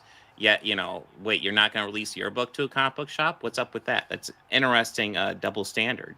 Isn't your book supposed to be like the amazing thing that will break the comic book shop? Why won't you release that to a comic book shop? No, because they realize they can only grift merch physically through their own shops. That's why they do it. They don't want to actually get involved in the comic book industry. I think that RL Morales here is onto it. It's generally, I think the real thing is that, so for example, he did a Brigade relaunch several years ago, and it was a 6-year window from, it was like 5.5 years late from when he was supposed to get it out. It's like literally the most comic campaign you could have run. It took him 6 years to get out one issue, and he didn't even make nearly as much as like Comic Skaters will make on their campaigns and stuff. So I think that this is just him trying to fucking shield from the fact that he is not popular in the way that people will pay for his books, right? Like nobody wants to fucking support it. Nobody wants to pay for him. And yet he still has the name he has. People still fucking follow him for some reason. And yeah, so he's just trying to protect his own ego or protect his own reputation or something like that. So, I mean, essentially, he's talked about how he's going to be distributing this via live stream. Gee whiz, I wonder if that sounds like anybody else. Oh God, he has multiple variants. Right? Jesus Christ, this is a Comicsgate campaign, isn't it? Looking into this, I mean, Jesus. Gold foil variant, sure. $160 for the gold foil variant. Is that at least signed? Jesus. Yeah, this looks awful. Rob Liefeld is. Do you want to know what the most disappointing thing about Rob Liefeld is? When he first started, if he had decided to really buckle down and hone his craft, I think he could have gotten really good. Instead, he just got successful as a shitty artist and just kept on doing shitty art. Yep. Have you guys seen that video of Stan Lee just roasting him and Todd McFarlane? Yeah. You guys, I've seen both your videos talking about that video, so it seemed a little redundant for me to go over it. But yes, that was hilarious. I mean, I literally did it How because many Eric pouches does he have? jealous. So. But yeah, Arling can at least draw. Yeah. Yeah, I mean, you're absolutely right. But look at this. This is a new drawing. This is like this current era Rob Liefeld. What you're seeing here, and you can just, things are off. Like, look at, I think his name is Shaft on the right. Look at it. It's weird. Like your eyes kind of are drawn to like how his pecs are kind of off center or something like that. It's all fucking off and weird. And it probably took him a lot of effort to get this looking this presentable, I guess. It's also too stiff. This drawing is too stiff. All the characters are like posy through the whole thing. Well, I mean, something that caught my eye is that these guys are making like the exact same fist, like right next to each other, and that's because he can only really draw. It's like, what the hell? Yeah. I guess fists are easy. And yeah, that's what Rob Liefeld's learned. But feet aren't. Fists are easy, but feet aren't. So true. Everybody has like little tiny feet. But yeah, speaking, I believe, are we ready to talk about some Rippaverse stuff? Yeah, let's do it. Yes, so. But no, yeah, this is pretty fun stuff. But what Rippaverse we talking about? The fact that he's lost another like 2,000 subs in the last 30 days. Well, there's that. We can introduce that, but yeah, that is not actually what I had here. So you guys have been watching for a while. Do you remember like whenever we covered Isom or whatever before and looked at the comics and how like whenever he does a splash page, which is, for those that aren't aware, splash page is like generally it's a full page image instead of panels, and it's supposed to be like an action or at least something super interesting going on. And he's done splash pages of like a truck pulling up. Right. Way in the distance, you can't even really see it, but there's a truck tire right there in front, like a full fucking page, and things similar to that. Just this nonsense. It went further. He took it further. Yeah, I have this little clip of video. I cut off before he gets to his opinion, so we can give our opinions. But, yeah, it's just very interesting. Okay, folks, welcome to another review of Bloodruth #1. Mike Partika. We're looking at the famous double-page snafu this time. Oh, this was awful. Gosh. Get ready for this. Oh, and by the way, what's fucking funny about this is that like it's almost like the Saskas almost did something kind of cool. The art, from just the glance I did of it anyway, it looks not bad. You know what I mean? So like the double-page spread they made, it looks kind of cool. I'm like, okay, that looks better than other stuff they've done. And then Eric July walks in. He's not even working on this comic. He's just, it's the Saskas and whoever the artist is or whatever. This is Blood Ruth. And it's like he came in and said, I got an idea. Let's make this really, really shitty. If you don't know what snafu means, it means situation normal all effed up. It's a military acronym. They love their acronyms. And you will find it entirely appropriate for what I'm about to show you. What we're talking about, of course, is this double-page spread. Which is actually kind of a cool shot. Yeah, that looks badass. It's a wonderful piece of art. I think maybe the best art I've seen in the replay. And unfortunately, they found a way to screw it up. It does not actually appear like this in the Blood Ruth book. Instead, it appears with the left half having been consigned to the right side of the book, and then when you turn the page, you see the remainder of it on the left-hand side. Oh my goodness. Now, how on earth did they historically, the way that's done is you would turn the page and the whole thing would take up, that's a 2-page spread or a splash. And yeah, man, I what's fucking funny is that I think his narcissism wouldn't even allow him to just say, yeah, this was a mistake. We fucked up. The printer fucked up, or whatever it was. You know, he had to have some fucking excuse. Yeah, we'll get into his excuse because here's the deal. So far, this is like, wow, that's a pretty big fuck up. What he should probably do is either ask people if they want refunds or reprint it and reship it out. By the way, over the years, Marvel, DC, this happens. This kind of shit happens accidentally with the printers and stuff like that. It fucking happens. It's not something that would have been, probably wouldn't even made fun of him about it. But he takes it to the next level. This up. Well, Eric July did try to get out in front of this and offer his own explanation as to how this goof occurred. And it goes something like this. I may have screwed up just a little bit. Now, this scene, how the Saskas did it, they originally planned for it to be this double-page, like, spread or splash page or what have you. And I was looking at it. If you started a comic book publishing company, you should not be talking about comics with this level of like just uncertainty of what you're saying. Mm-hmm. You know what I mean? I also want to say, like, he gave them the keys to the car to this, and then he goes in and tells them to change the way a page is laid out. Mm-hmm. But apparently, it looks better in the black and white version, guys. Yeah, that doesn't even make any goddamn sense. But let's see what it says. Especially with the black and white edition, which I do believe it still plays out a little better in the black and white edition than it does in the color edition.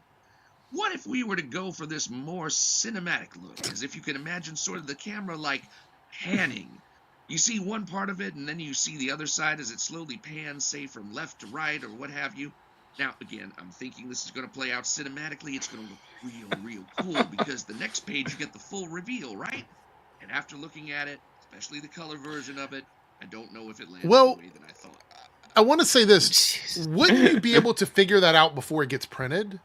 You would think so. You could do this thing called, hey, let's go ahead and print one copy and look at it physically. But I mean, even without that, Mike Partika here just showed like what the shot looks like as a full shot, and then what it looks like broken up. They didn't do that. They didn't look at it that way on a digital screen to see that it doesn't look right. They didn't. There was no checking up on it. It shouldn't have even been an idea that he had, honestly, because at least should have gotten it's that terrible far. idea. If this is really what happened, then holy shit, do you need to fucking shut down the Rippaverse, man? Just stop doing it, because the fact that you thought this was a good idea, the fact that you thought that comic books, yes, you can actually do panning. Like if you go, best example I can think of, or at least one of the earliest, was the Ultimates, the original Ultimates, and as in the Marvel Ultimates, where the original version, Mark Millar, and who did the art for that? Fuck, I forget.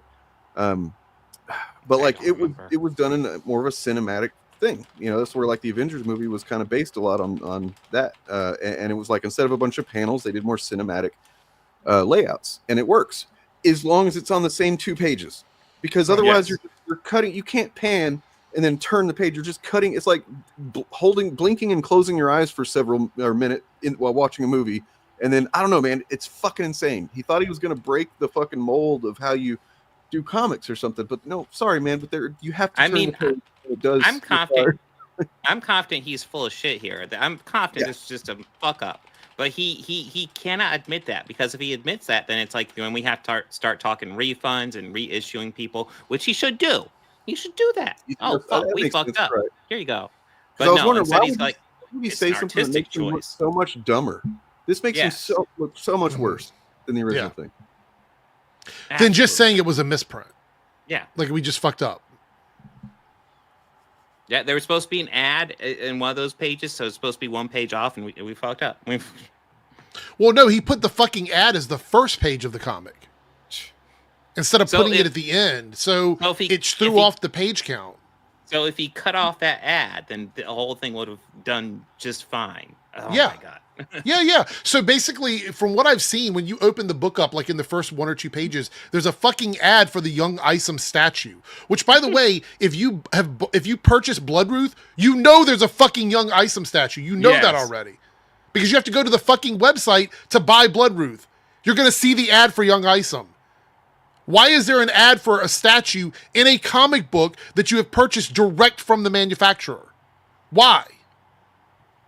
That makes no sense. So it threw off the page count. But instead of admitting that his dumb ad threw off the page count, he came up with this whole fucking excuse of this. Mm-hmm. Yeah, it's ridiculous. How much more do we have? So this is what Eric basically wants you to believe. He wants. Oh, okay, yeah, that's pretty much it. And yeah, I just find this absolutely fucking hilarious. Like, how do you do that? Like I said, it's one thing to fuck up. People fuck up all the time. And if this were actually some sort of legit indie comic book, then it'd be super forgivable. It's not. I mean, it's. You can't. How many comic books has he made now? There's a mistake in every single one of them. Yes. Every single one of them. And this time it was so we could throw an ad up for a statue that is horribly underselling. Imagine if he was actually trying to put comics out by monthly, right? Like, I mean, this is putting out like 2 a year, and they have these kind of mistakes. Now he's doing like 2 a month. It's like he's got Zaylan coming out, I think, in 2 days. What Zaylan? What the fuck is that? I've never even heard of Zaylan. It's a ripoff of like Superman and Green Lantern. It's an alien guy with like it looks like he's Superman, but then the logo is like Green Lantern. It's really weird. Ebook.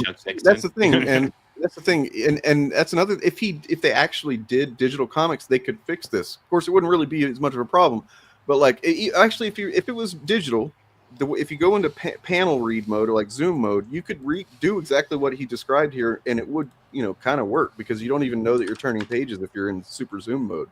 You're just kind of clicking on the next panel to go to the next page, right? Mm-hmm.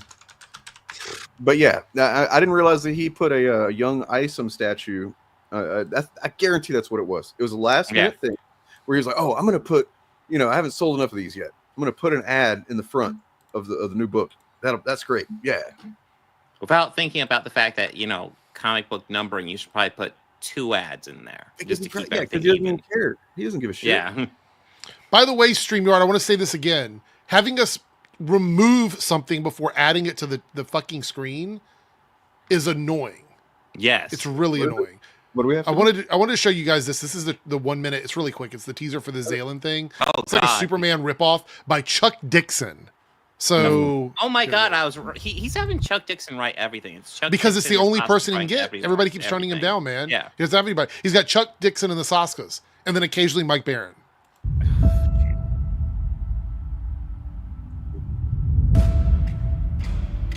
What? Oh, what?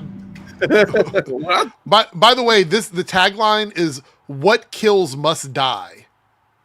What kills, must die is the tagline for this. Stupid man.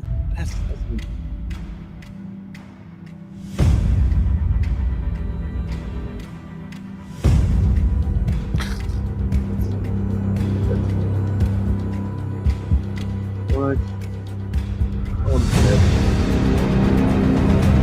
That doesn't make any sense. It doesn't mean anything. It's supposed to like elicit some kind of promotional thing or what? I don't know. I mean, he did like he does these semi-motion comics things. The problem is they're really poorly done motion comics. Where, like and there'll be So you see the logo on his chest. It looks like a just like a weird Green Lantern logo. Is he even doing a motion comic here? This is it almost looks like a Klingon batleth. Page. Yeah. Looks like what? Klingon batleth. Oh yeah. So there's the logo there, Zaylan. Zaylan. What kills must die. Just a fucking limp fart. Like, so it's Chuck Dixon and Joe Bennett again. Those two have done several comics for Eric now. So that's how they're probably sustaining themselves with this shit at this point. Like, I think he's got them locked in with some rate that works for him because it's probably very low compared to what he could be offering new people that are coming into the company. And so he's just going to continue to like do it. And they're probably at this point, if they're doing like 3 comics a year for Eric, that's all he really have to do. Most likely. I think they're probably just focused on that. Zaylan, the one killing, does that mean he will die already? Yeah, I don't know, man. So like if you kill the thing that kills, do you then get killed? Yeah, I think that's how it works. What are Zaylan's powers? I'm assuming he's just going to be a rip-off Superman. I'm just guessing. He's going to be fighting Brian Solari probably at some point because he will have the everything powers they do of is derivative. Zaylan. Chuck Dixon did a little podcast and was like, well, it's hard to create new people because everybody's powers have been used already. It's like, yeah, but you can be a bit more creative with it. You can be a bit more creative, bro. Yeah, every single power has been thought up and done, guys. Didn't you know that? You have to just be creative with how you give them their powers or come up with a lore that isn't literally just derivative stuff. Okay, I'm going to have a guy called the Beetle who's been by a radioactive beetle. Oh, Eric July gave the definition for accepts finally. Did you guys see that? Oh, no. What was it? I can't find the video now. It was a short, but it was like he said accepts are exceptionals. Remember, we knew that was what it was. And that it's anyone with powers. So that means if you're an alien or you're magical or you're like a metahuman or a mutant or whatever, you're literally just called that. Oh, so that doesn't explain Isom still. He just like where he gets his powers, because I at least thought that if you're an accept, like it's somehow like a mutant or something like that, or inhuman. Okay, now we have an origin. Nope, still just nope. It's the same as a metahuman or people with powers. Just anyone with powers is accept, according to him. Stupid. Well, anyways, hopefully this doesn't take us down. It's a clip from the Jubilee post, but it won't take us down. But they're probably going to demonetize because of it, because I've had issues with them. So. We'll see. We will see. It's just a little clip here. But this is Matt Walsh. Yeah. Sam Cedar is offended by her definition of American identity, but he has no alternative definition. This is how the left plays the game. They condemn your definition, but offer no coherent alternative. Their definition of everything is just not that. I mean, that's valid though. That's still valid. You can be like that. That is not what it's supposed to be without knowing exactly what it's supposed to be. Is that you can just define what it means to be American for yourself, right? Like you can just be American, and it's like maybe you shouldn't jump off the top of that building or whatever. Well, what should they do? I don't know, but jumping off that building isn't what you're supposed to do. Well, I guess it's okay to jump off the building because you don't have an alternate. So let's look at this definition that he's defending. That is apparently valid in his eyes. What's the problem with xenophobic nationalism? Don't you think that's better for Americans in general?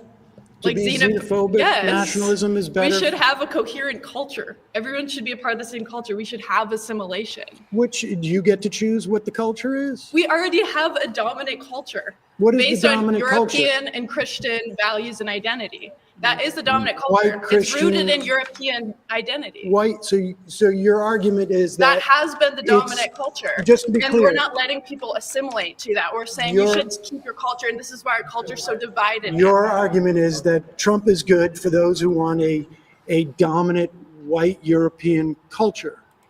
I mean, that is what America is. It's rooted in European identity and Christian values. That's what it has been. Would you really disagree with that? I mean, I know Sam's going to say it, but like as soon as she started going into that, I was like, I was always taught we're a melting pot.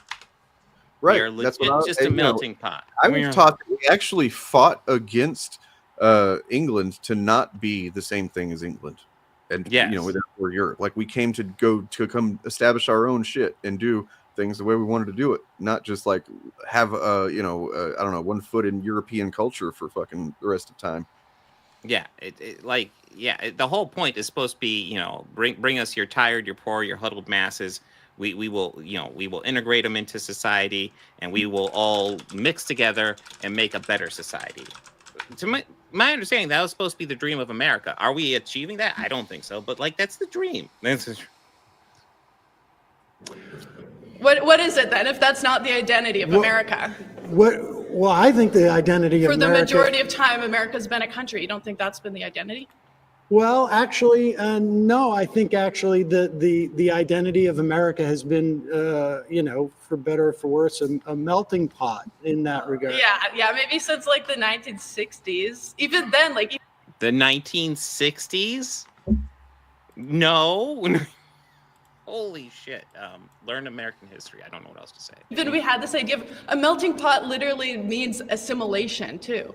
It means melting. It means you're assimilating to the dominant culture. Is that not what? They No, do that it by does like not. following our No. laws, shit. You know what I mean? That's what Well, the assimilation is like. That they go, okay, well, I'm gonna get a job and pay my taxes and fucking, like that's what the assimilation is. The rest of it, well, like, yeah. The cultural stuff's just all supposed to get mixed together. That's the melting pot. When you melt something into a pot, it's not like you just make it like everything else that was already in there. The new stuff combines, and it becomes a new thing. That's what the melting pot's supposed to be. bro, Melting pot is contribution, not assimilation. I don't think they I'm seem from to understand Texas, that. and we had fucking amazing Tex-Mex in that area, man. And that's just because of the melting pot. You know what I mean? Yes, Tex-Mex is absolutely. literally a product of the melting pot.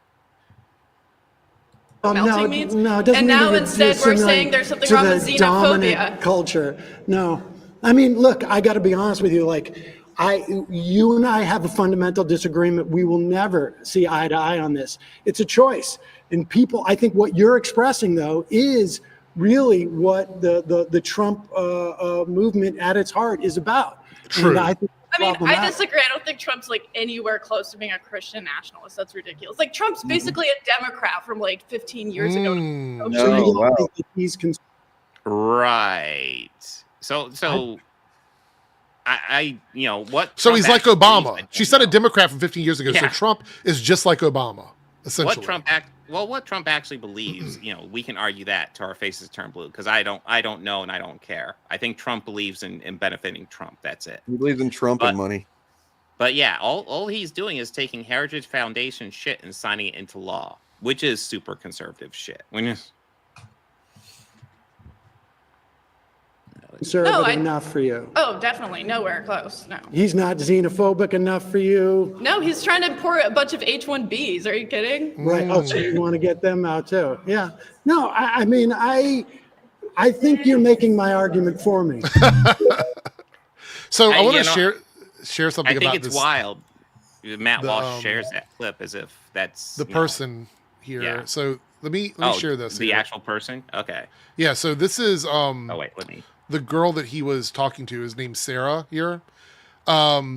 She's got almost 82,000 followers.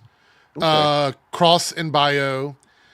She works for, contributes at least to Slightly Offensive here and Vigilant News. So I took a little look here. This is Vigilant News, essentially. They're Nazis, aren't they? Are they Nazis? Yeah. It's pretty much just a Breitbart type site. And then Slightly Offensive is an even worse version of it, where they just jerk off to their own shit here in defense of xenophobic nationalism. Sarah Stock humiliates woke podcaster Sam Cedar from Elijah Schaefer, who is another piece of shit. But yeah, this is pretty much, it's just all the same kind of nonsense. I mean, part of me is like, oh, geez, do these people not know what xenophobic nationalism is? Then another part of me realizes how long I've been doing this shit and realize they know what it means. They're just nasty pieces of shit. I think we're finally seeing them admit to it, which is something that I've actually wanted them to do for a long time. I want them to admit to this shit. It doesn't make it any better, obviously, but it just means that there's no more like that. Because the thing is, the extreme people have a harder time bringing in new people. So the more extreme you are, you're going to still get some people, but those coasters in the middle, they're not going to move to that. Mm-hmm. So you're just alienating that portion. This is why people like her have been kept out of the front lines of the MAGA movement for a very long time, because they realize it alienates people. It's why people like Heel versus Babyface doesn't really get to come on streams anymore. It's why Melanie Mack doesn't really come on their streams anymore, because there's a certain level of honesty that they cannot afford when it comes to their content. She's one of those people. There's another guy who was in this podcast who also kind of sort of mask off with everything that's going on. So I'm not shocked, but yeah, that's the kind of people they're rolling with at this point. So, Elijah Schaefer got fired from Blaze, so it's all just regurgitated bullshit, basically. Yes. Yeah, no, there's something nice about being masked off, though it's also very frustrating, the amount of political power they now have, so... Yay. I also want to say Jubilee doesn't do much for online discourse. I think it's interesting to listen to hear what people have to say, but it's very clear that now the people that have been on Jubilee for like 2 or 3 years have built up a social media following, and all they want to do is talk to the other person and spout off their talking points, because she wasn't challenging necessarily what his claim was. She just wanted to say what she wanted to say, and that was it. I mean, that's what you're generally speaking going to see. Like, if it was an honest conversation, then it would be like, hey, Sam, what do you think about this? If that'd be an honest conversation, but obviously a setting like that, it's all meant for dunk points. The right MAGA for several years now has used every time they like, let's have a conversation, let's debate or whatever. It's all pretense to push their fucking propaganda and their fucking, their party line without actually engaging any ideas or any kind of back and forth or anything. Yeah. The other guy I was referencing was another dude on that stream that talked about how he wanted straight people to just, or gay people to just be straight. Trans people shouldn't be allowed to do things. Women should be subservient to their husbands and stuff like that. Basically just your trad wife, Christian fundamentalist bullshit. But again, Sam Cedar's point was those communities are going to thrive under Trump. So they weren't challenging that. They were just saying that this is what we are, basically. True. I really hate the thing where you turn off your camera and you just disappear from stream. It's like, this is Dane's show now. No one else is here. I got a new bass. Can I show that off? I got a new bass guitar. No, yeah, you can't show that off. What are you doing? Camera was acting weird, so let me No, I've been doing the thing I usually do, where I turn off the camera when I play a video, but then, then I disappear and it looks like I'm not here anymore. So I don't know what all y'all have left to talk about. Well, I have about 20 minutes. So what do we have next? Well, we can dive a bit into Thinking Critical and his nuanced. I was hoping you were going to say that, because this is the one that I haven't seen. This is the one I haven't seen. So apparently, Captain America in Ultimates number 10. I haven't read it yet. I meant to, but I didn't get around to it. But he says some negative things about Nazis in that comic book. I can bring it up. We can look at it if you want to. Sure. But, we can bring it up as we go dive into this. But here's Thinking Brain Rot's video on that.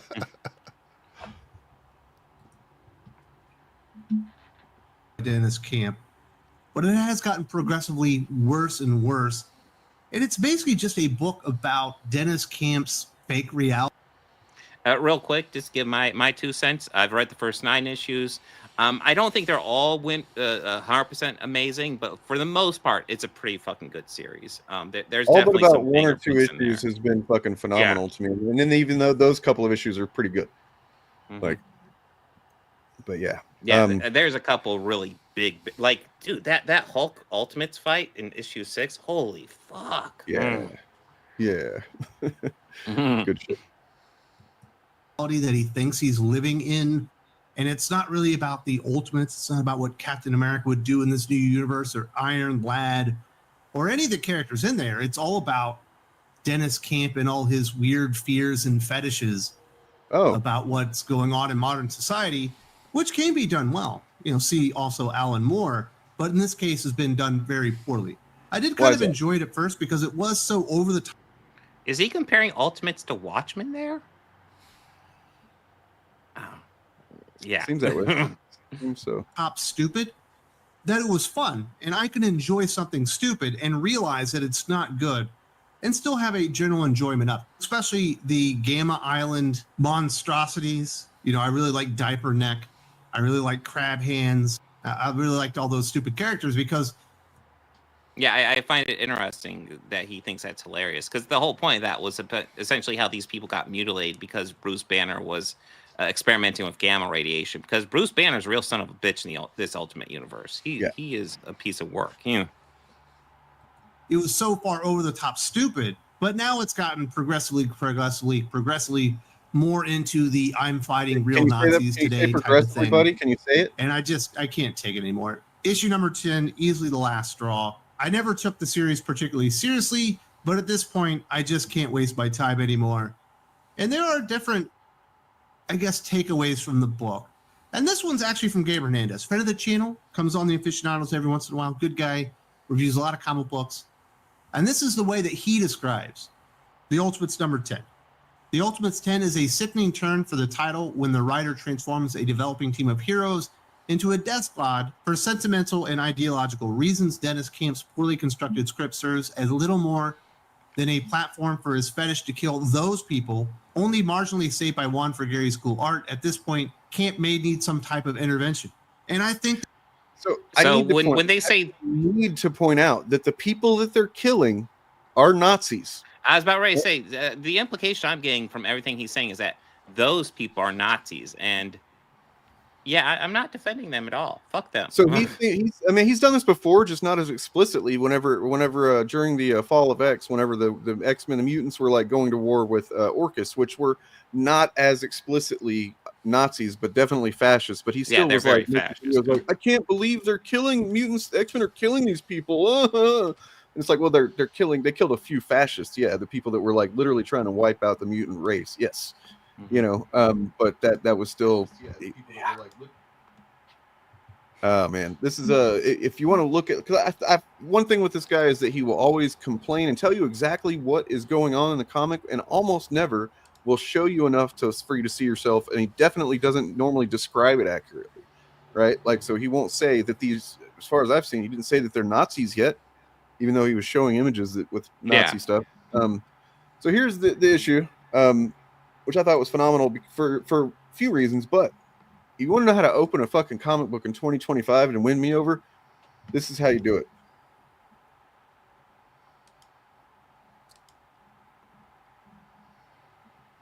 Is that literally supposed to be Hitler? That's Hitler. And that was so it's literal fucking Nazis. Literal. The Human Torch. This is a flashback to the Human Torch killing Hitler at the end of World War II. Somebody, I think it's Hawkeye, asked, I thought Hitler killed himself.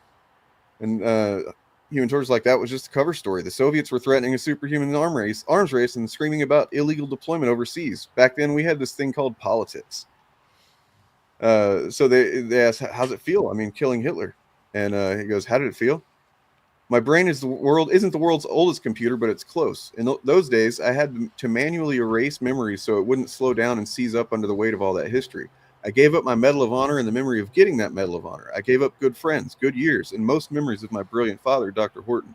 For a while, I played the piano, but even that had to go. But that memory I keep in full color and high definition. I go back to it again and again. It keeps me warm. And then Captain America says, all right, enough reminiscing about the good old days of killing Nazis. We've got Nazis to kill right now. Yeah. And then, yeah, they literally bust into this. This is the Red Skulls. And in this Ultimate Universe, it is the Red Skulls are a gang of fucking Nazis, as he is in these, Nazi in originals, always has been. And he is in this one, though, they've adopted the Punisher skull and as like kind of like their their Nazi symbol. So I haven't read this particular run. Is Punisher a character, or is it just the Punisher skull? He was in the 70s. They showed him at one point in like one panel when Captain America was unfrozen and learning about everything that happened over the last decade. And then so just showed him one time as like a character that did a short vigilante run in the 70s, but then he was captured or killed or something like that. But because he was who these Nazis used as like a inspiration, so they took his symbol and made it into this.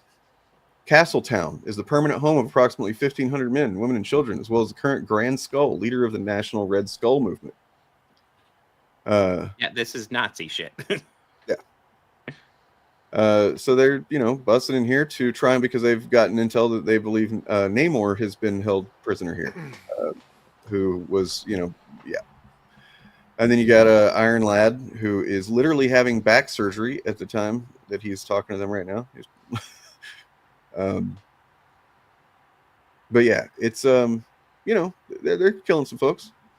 So this is what he's complaining about when he says it went too far. Is that what his? Okay. Yep. All right. But that's interesting.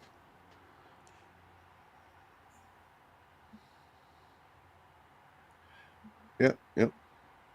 Literally, Captain America doing what Captain America's always done. Right.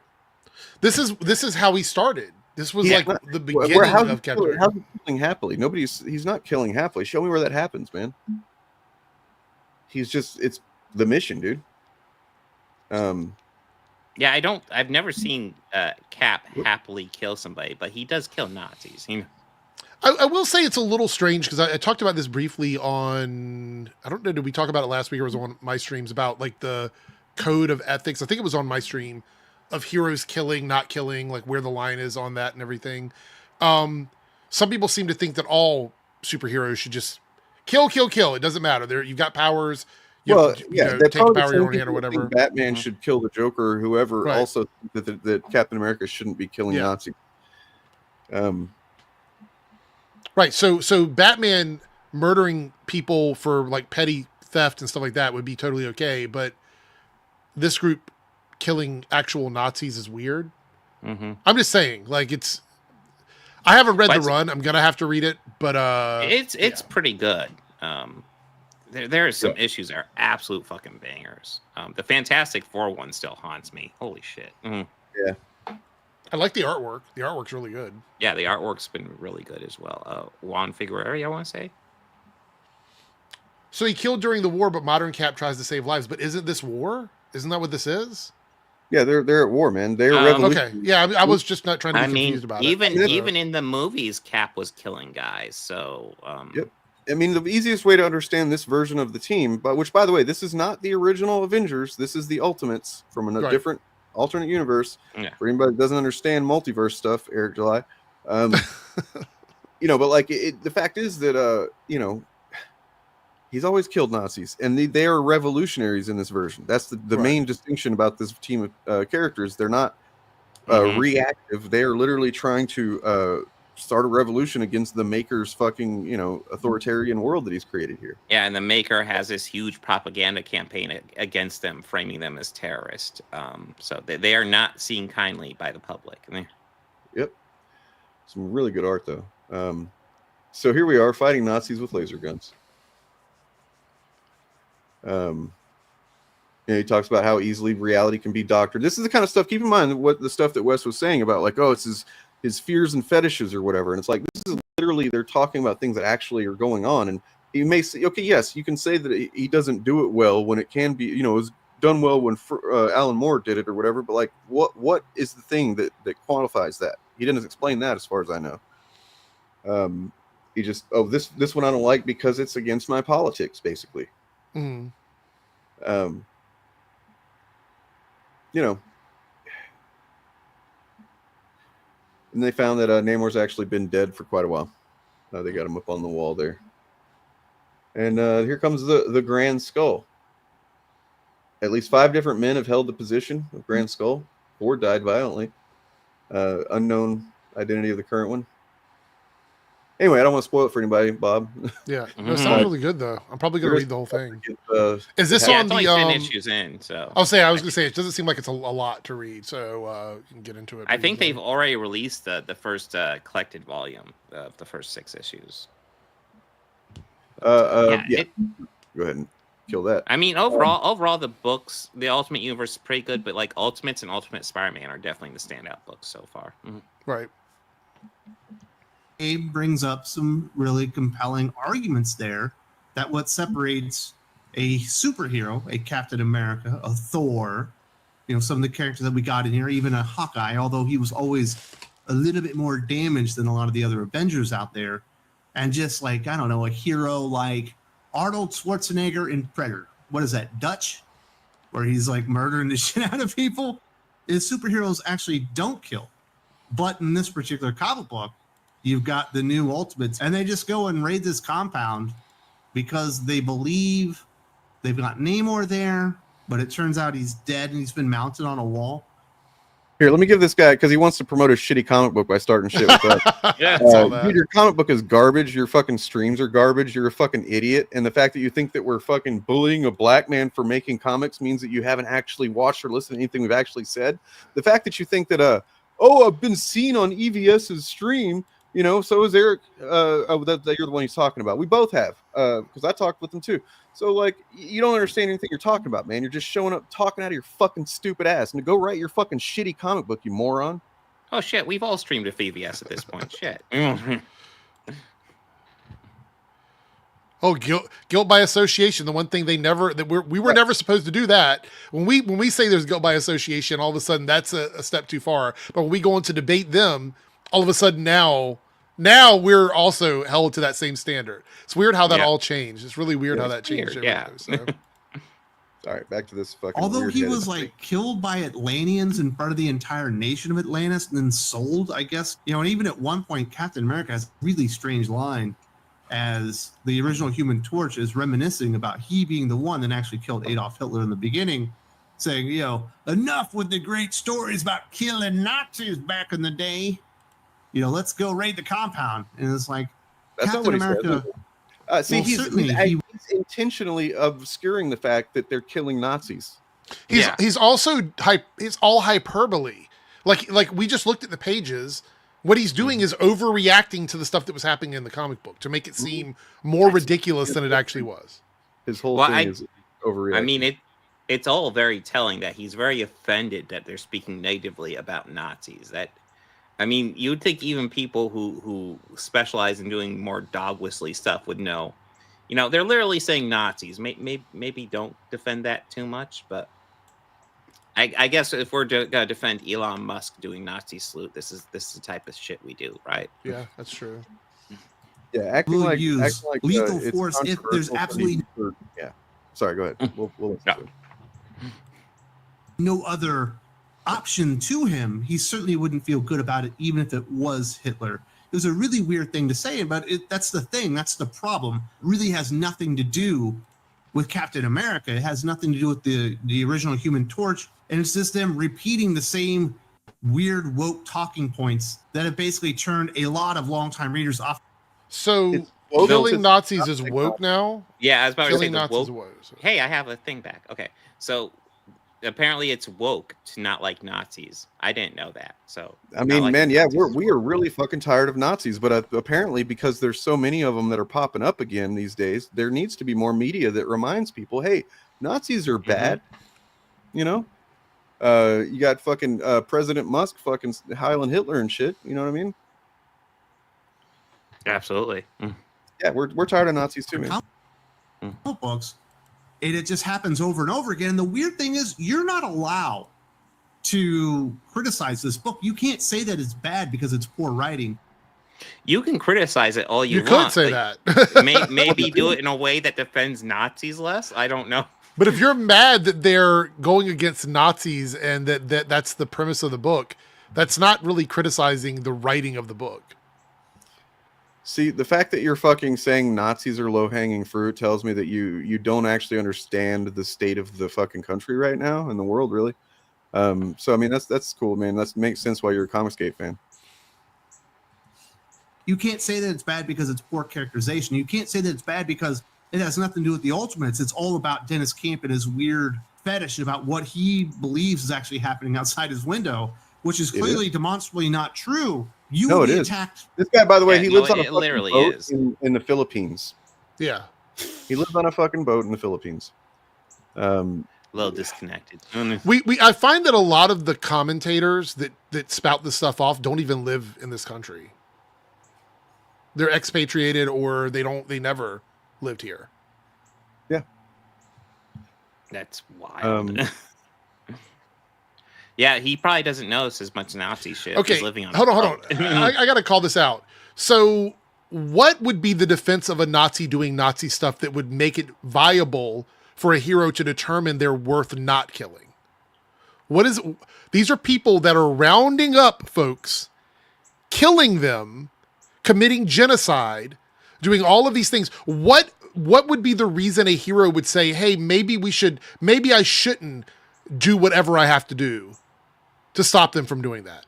What would be the justification for that? Because we're not talking about someone robbing a store or something like that. We're talking about a group historically known for genocide.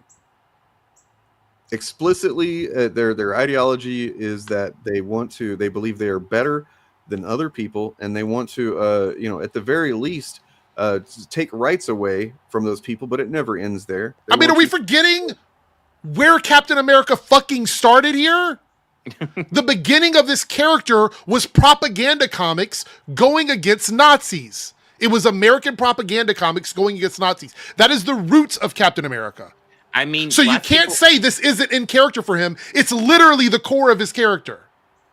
Lots of people have tendency to forget. Like, everybody was like, "Oh, America was all anti-Nazi back then." No, it wasn't. There was a pro-Nazi sentiment in America. There's Captain America was going against that. After that book came out, where a guy showed up outside Marvel's offices. I think they weren't called Marvel yet, but Jack Kirby was working there. And he fucking called up and wanted Jack Kirby to come down and talk to him because he was a Nazi and he wanted to fucking fight him. And, I think it's fucking weird, Dane. It's weird. Like, to say Captain America is out of character for killing Nazis? No, it's literally, it's not a slippery slope. Whenever you have fucking firm moral fucking standards, dude, that's what you don't understand. That Nazis explicitly violate a very specific set of fucking morality, of ethics, of what it means to be a decent human being. Their entire purpose is to fucking kill and to remove the rights of people that they have decided arbitrarily and anti-scientifically are somehow beneath them. Right? Okay? I don't think we should be making the argument to go easy on Nazism. Like, I don't think that's an argument people should be making.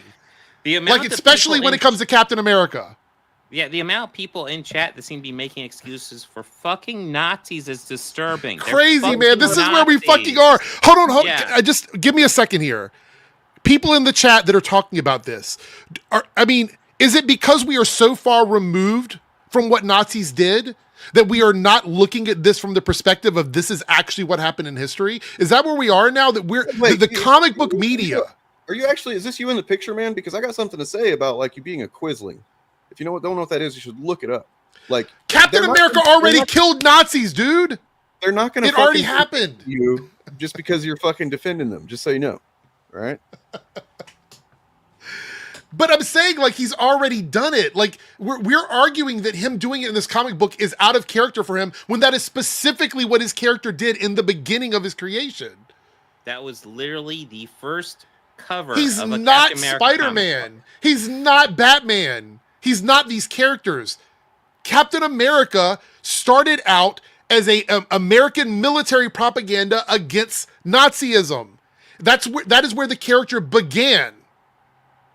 Red Skull was his original, like that was the big villain. Motherfucker was punching Hitler on the front of the fucking. What the fuck are we talking about here? This is the most Marvel that fucking could be Marvel. You know what I mean? Like it's literally calling back to the first fucking issue of Captain America.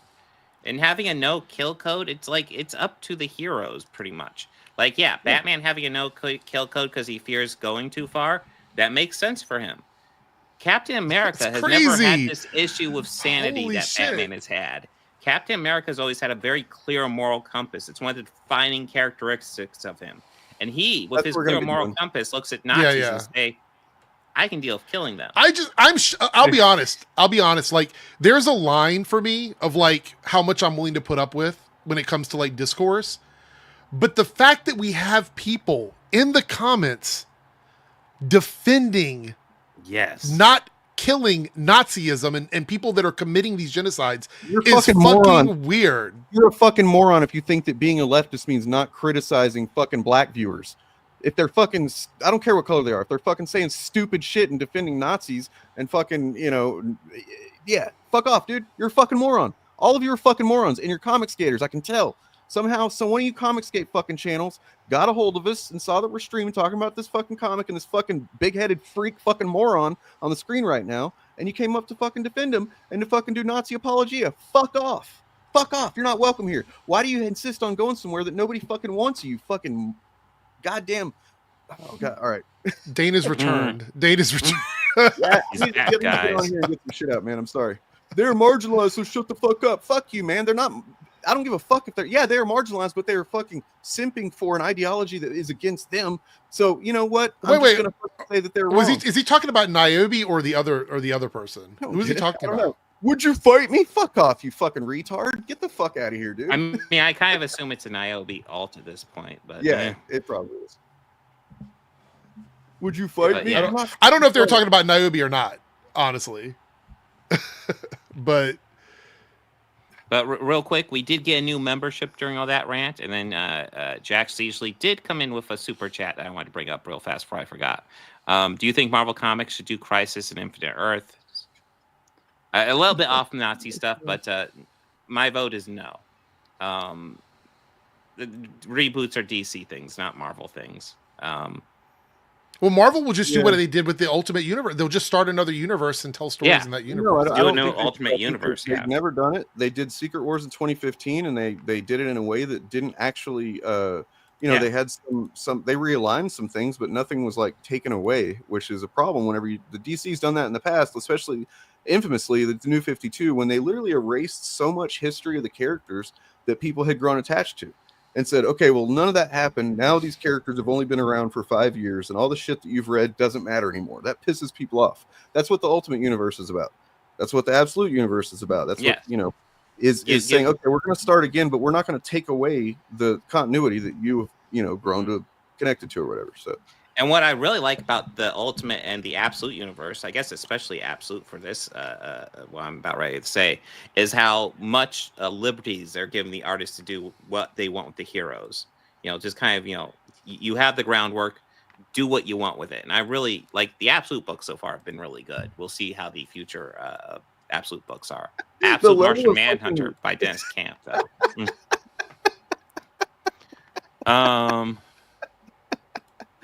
I'm sorry, man. What the fuck? We're speaking for black people, apparently. Yeah. What? Wait, hold on. What? No. Yeah, I'm banning him. When did we do that? We didn't. He's the utter fucking delusion, man. It's insane. Yeah. My God, I did not realize this would be such a controversial segment talking about Nazis here. Nazis are bad, guys. Just saying. No. Watch. Rip a hey, by the way, I know I've got like, oh my God. Oh my God. My audience, I know I've got quite a few black people that watch regularly. I'm sorry for speaking to you or for you. Yeah. I'm sorry for speaking against your whatever. I guess you're agreeing with this Nazi shit, right? You know what's funny to me, man? Like, is we've reached a point now where we have these fucking chuds coming in, getting upset that we're being critical of someone because of their skin color. Yes. Can we just give us allow your head to wrap around that for a second? That's crazy to me. We're not being critical because of their skin color. No, but that's what they're accusing us of, is what I'm saying. Like that's the accusation. Which, if you flash back 2 years ago when we were making those arguments to the people they watched, no, there's no way. They're just voicing their opinion. But now they're in here telling us this shit. I'm like, what the fuck? Group of people. I'm speaking about ideas and fucking beliefs, man. That's it's just fucking funny to me, man. It's funny to me. Like, I can't tell you the amount of comments that I got where people are saying stuff like that.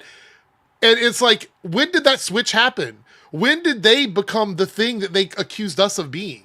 When did that happen? They don't believe anything. It's all just like saying whatever the fuck, lets them have a rhetorical win, or at least feel like they won in the moment, right? That's all it is. Oh, by the way, somebody pointed this out. I forgot. Fuck off, Hitler. Oh, yeah. Also, yeah, I didn't know. G.I. Robot is detecting unease. Could he be, G.I. Robot asks, in fear of being discovered as Nazi scum? Yeah, it's Jesus, man. I feel like we have roped around. I don't know what you call it, but it's been like a it's my fault for reading comments, guys. You probably were enjoying me not doing that. Dude, I still can't believe the comments we were getting, like making excuses for fucking Nazis. I'm sorry, guys. If you're making excuses for Nazis, I checked. It's not all my channel, so I'm not taking responsibility for all of it. It's not all my channel. So, Yeah, I was trying to see if it's mine. I was also trying to see if I could, because I haven't been really regulating it. So I was going to regulate it. And then Well, I just turned on. I forgot to turn on sub mode. Oh, so here, if you want to talk, okay, if you want to found talk it. shit, you got to subscribe. Is that what it is? I am doing the exact same thing here. Is Kanye actually making some black folks think, you know what? Yeah, the Jews do, or whatever. Like, is he, or is he allowing them to be fucking Nazis? Is that what's happening? I don't know. Yeah, that sketchy. That person switched. They flipped up. The thing is that what happens in the grift space is you attach yourself. A lot of these guys leech on to other people. They'll go on their streams. They will peddle whatever it is they have until that person becomes useless to them, and then they'll find somebody else to do that with. And right now it's sort of like you're going back and forth between two groups because no one's getting along. And so they want to like project all that shit on everybody else. Like, I'm not allegiant to anybody, so I don't give a fuck about any of that. Yeah. Hilarious to me is Comicsgate is essentially, it doesn't matter anymore. Not that it really ever did. I mean, there was a time when it was, you know, there was a risk of them like becoming so popular that they had some kind of, you know, influence on the industry or something. That did not happen. It did not come to pass. It never will. Comicsgate is so fixated, and I'm proud of them for this. I'm like literally just very, very happy that they decided to start aiming mostly at Eric July and then at Geeks and Gamers and Nerdrotic and all these other guys. Now they're aiming at guys that are, you know, essentially been doing the same grift they've been fucking doing for years, and they're just fighting amongst themselves. They don't even fucking, they don't matter. They've been neutralized, and I give us some credit for that, actually. So good job, guys. Yay. Well, the infighting is pretty prevalent between those guys now. It's just you sit back, like some of it I don't even understand. There's some stuff going on right now that dates back years that they're arguing about that I'm like, I have no clue what this is. You got to be real deep in the lore to follow any of that stupid shit. But I do have to jump out of here. But I got the gist of this. I really wanted to see what this was. So defending Nazis and Nazism is a big yikes. Not mentioning that they're Nazis that they're killing either. Just like, right. Yeah. It's kind of telling, man. But I turned up the volume on my sub thing. So if anybody wants to talk shit, they're going to have to sub for like 30 minutes or something. So you guys are probably good for now. But anyway, I'm going to jump out. Everybody watching on my channel, if you're not subscribed already, please sub. You know, because I make content all the time and it's really good. So head over there. Anyway, I'm going to jump out. I'm going to drop out, but this time it's not just me turning on my... Wait, is it going to do it when I do this? Oh, wait. I turned it back on. I turned avatars back on, by the way. Oh, was it off? Was that what it was? There's a setting? Yeah. If you go into settings and then go to general, there is audio avatars is under shift videos for comments and banners. Oh, I was wondering why my avatar popped up. I thought I think I might have done that last time I was on or something like that. And yeah, sorry. Okay. Oh, anyway. I just know StreamYard's been glitchy as Dane. You should just shut up and let StreamYard take the blame. Okay. But anyway, I'm going to jump out of here. If you're watching from my channel, continue to watch. I guess you guys got a couple more topics, probably, maybe. So still gotta watch these guys. But yeah, this is a big one. But and I'm going to make sure that this doesn't close out the stream. I don't want to do that. So anyway, I'm out of here. Everybody, have a great night. Bye. Bye, Eric. Have a good one. All right. Do you want to go a little bit deeper into this, or you got the gist? No, because it's the same thing as every fucking Thinking Critical video where he just glosses over what actually happens in the comic and then just rambles about, you know, like the delusions of the writers or whatever the fuck, and calls that bad writing. Well, I mean, this is the most eye-opening one though, because this is literally just him like defending Nazis. It's like this is more fucking masked up than I've ever seen him. Yeah, for sure. It's like, the fuck are you even doing? No, it's crazy. I did have a. There's a video by there's a guy named goes by Parker Get a Job, his YouTube channel, and he's actually somebody that appeared on the Jubilee segments before as a Democrat or left winger or whatever.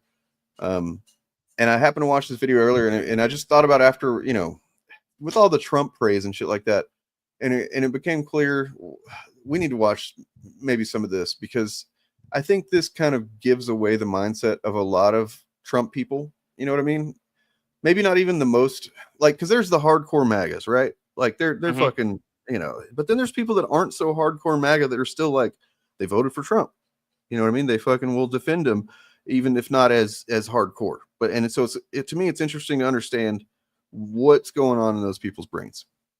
And this so what he does is he has these streams where he just lets people call in, and I've thought about we should do something like that maybe, but probably go fucking off the rails just based on how it goes reading comments.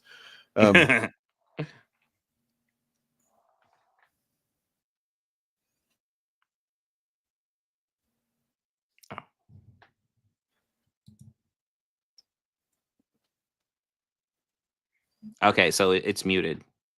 It's not letting me unmute it. My bad. Yeah, because if you don't mute the screen share whenever you do a drop, it will fucking echo the audio. I'm trying to think, is this? No, this might not be the same one. Let's see. Might have found the wrong one.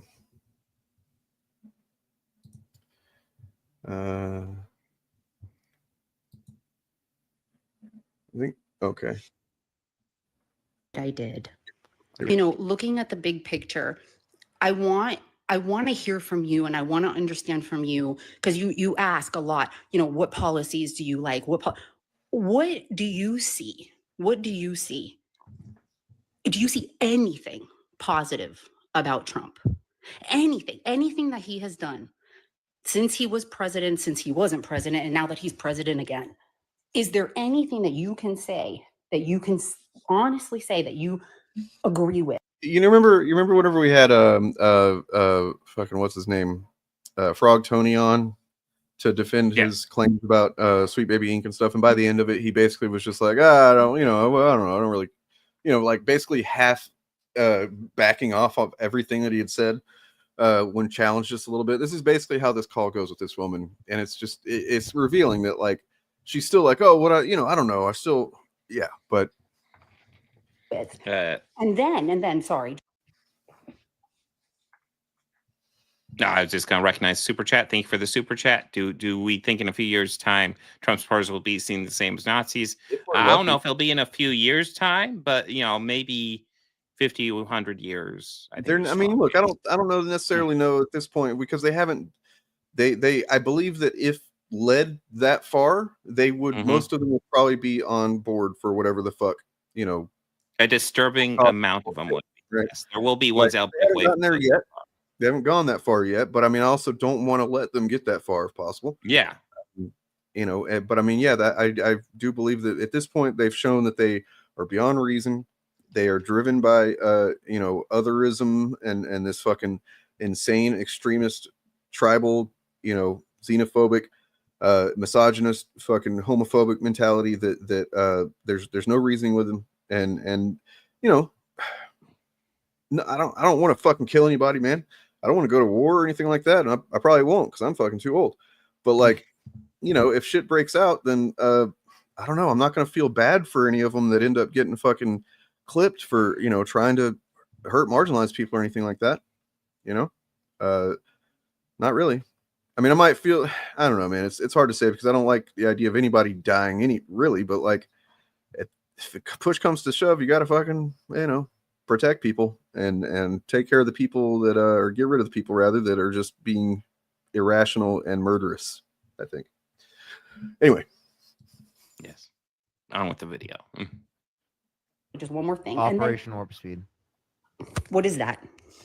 That's like the fast track for the vaccines, the development of the vaccines. Okay, and besides that, Parker, anything else? Yeah, anything. Him trying to get a deal done now for TikTok.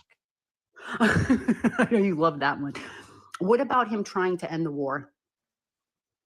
What about he's that? Not trying to end wars. He's trying to expand the U.S. He was talking about possibly using the military to take places like Greenland and Panama and utilizing economic sanctions in order to economically coerce Canada to join the United States. I know, I heard that, but let me ask you this: What if he is? That's I think they do that a lot. These types of people, where they're like, yeah, I know that there's this thing that's really stupid and shitty and crazy, but like, what about? And then they just ask some other thing, like, or they go to some, it's like there's something that doesn't click in their brain that doesn't allow them to stop, or they don't allow themselves to stop and analyze the thing that was just fucking said and how fucking insane and the fact that it literally goes against, as she says later on in this too, she's like, I don't like all the war and stuff. And it's like, okay, but you glossed over whenever it was pointed out that he's talked about using the military for this and this and this, and you don't even stop to think about that.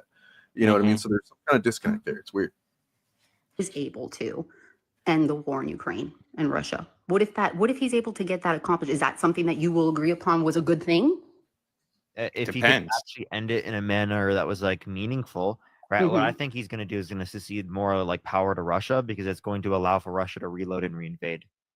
You're talking about to take over that portion of Ukraine? Yeah, just to reload and reinvade. Yeah. So you think he has an agenda behind it? Yes, it's not just to end it. Yeah.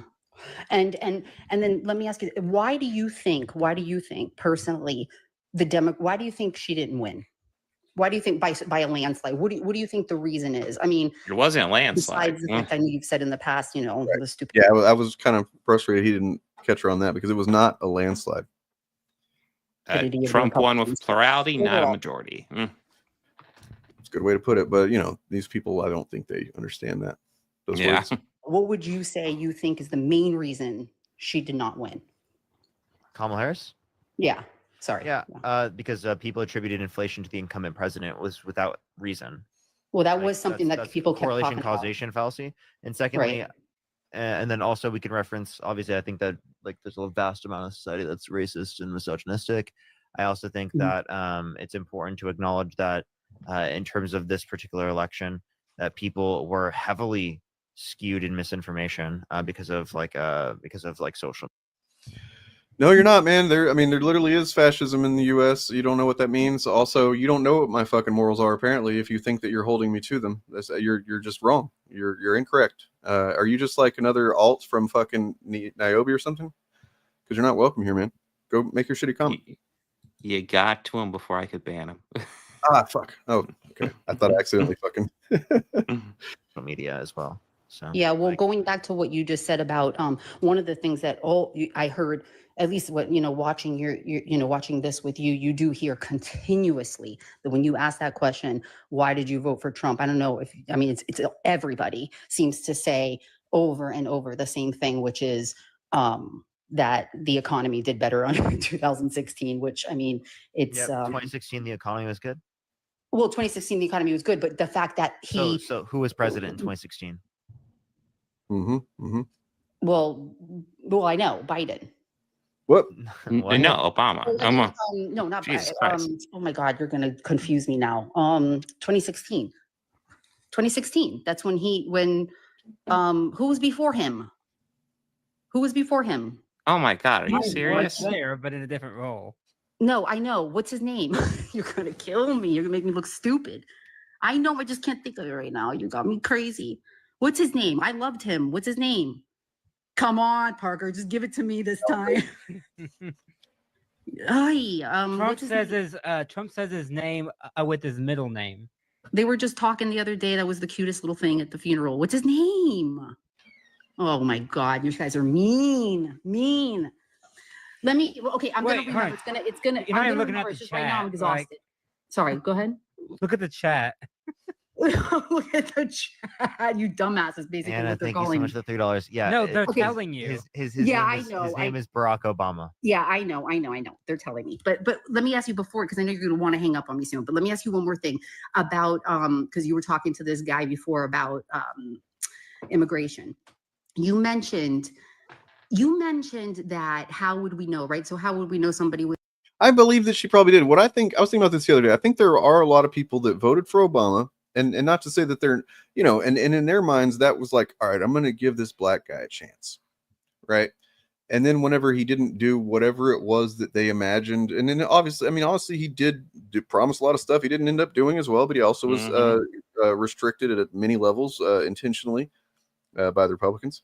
But like still he didn't, it's not like he changed people's lives for the better for the most part, even, and then if you're a Republican and in a red state, the fucking, Obamacare didn't do anything for you because the legislators in those states prevented it from having any kind of real effect on anybody. So as far as they knew, Obamacare was just some fucking bullshit. Even though you go to a blue state, it definitely has an effect, when they allowed the things to take place. So I think there's a lot of people that just like, they voted for him, but they're, kind of racist, but they were like, I'm going to give him a chance. Maybe he'll do whatever.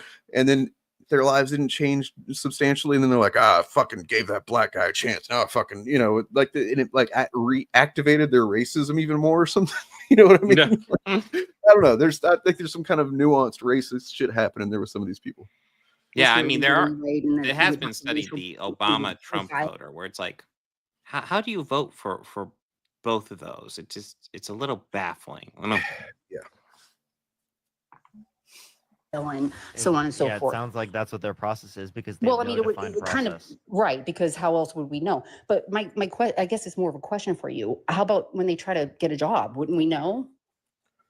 I mean, yeah, people were sick of Bush, but they couldn't vote for him again. Why didn't they vote for McCain is the question, or Romney the second time? You know, I don't think it's just because Obama was slick.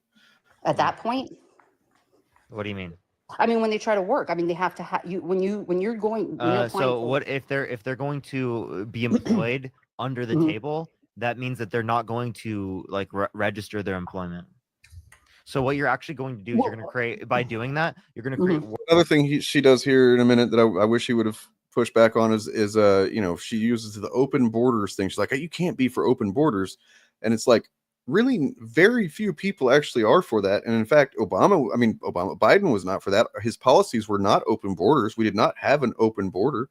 I don't know that we've ever had. I don't think we have ever had open borders, and I don't think anybody was. I believe back in the early days of the country, we did. Okay. Like it has been around for a while. Okay. It has been around for many people's lifetimes. Yeah, allowing the right to come up with these kind of concepts and these fucking stupid thought terminating cliches that they use, and then not pushing back on them at every fucking chance is part of why we lose. You know what I mean? Because they get low information voters to buy into these concepts like open borders when it's like that wasn't happening. Just because people sneak into the fucking border, which has always happened since we've had a border, does not mean that open borders. They were literally catching people at the borders. Literally, you can't sneak into an open border because it's a fucking open border. You just walk across. Worse conditions for undocumented immigrants that are in the country, because then they're going to have an even greater threat of being deported. But do you want that? You don't want them. Okay, so what resolution do you see? Because you can't tell me, you cannot tell me that you agree with open borders or allowing everybody to just come in and get a job and become over time, because there's no way that you're okay with that. So what resolution do you see to at least slow it down? Because you do have to admit that under Biden you cannot tell me that. I'm definitely for bottlenecking people coming over the border at the rate that it's been going on, because for the main reason being that it is not good for them. There's we're not set up for the that kind of influx of people. But I mean, the people that come over illegally and work, and there's plenty of them that come and work for a season and go back to where they're from and then come back once a year, right? They pay in to taxes. They pay in, but they don't fucking receive any benefit from taxes. They don't get Social Security. You know what I mean? They can't get any kind of like state benefits like welfare, food stamps, or anything like that. So they literally pay into the system. They contribute to the system. They also do jobs that, generally Americans don't want to do. Low wage fucking shit, working out in crops and fruits and vegetables and stuff like that. But then, yeah, the main harm, in my opinion, is how they're harmed by the system as they're come in and caught and fucking put through these, immigration systems that just aren't, it's not sustainable. It was out of control, right? I mean, we know it. We know the numbers were higher than ever. You mean in terms of borders? In terms of people coming over illegally, right? I mean, it is. So again, in terms of people coming to the country like undocumented, right? I think that more people were incentivized to come to the country because of economic insecurity that exists around the world. I don't think it's because of any policy the Biden-Harris administration passed. Well, do you think it's because also the encouragement from that administration and the fact that once they became legal, Kamala Harris said, "Do not come." No, she did. So, but again, I'm asking you, what? Dude, no. Do you understand that the farms, the companies that employ them choose to employ them knowing that they are illegal, right? That these companies are doing that intentionally, right? It's not slavery. I mean, if you want to call it that, yeah, I mean, I definitely think they should be paid better wages. I think everybody should be paid better wages. You know, they should be able to be documented if they're working and contributing and stuff like that. I mean, no. How are they? If they're undermining their own farms, you need to talk to farmers about that. It's not me doing it.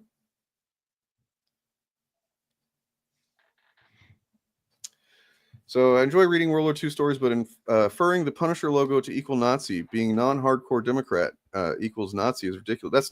That's not anything anybody has done. I was actually just going to thank him for the super chat, but not go through it because you're just making up arguments at this point. You know what I mean?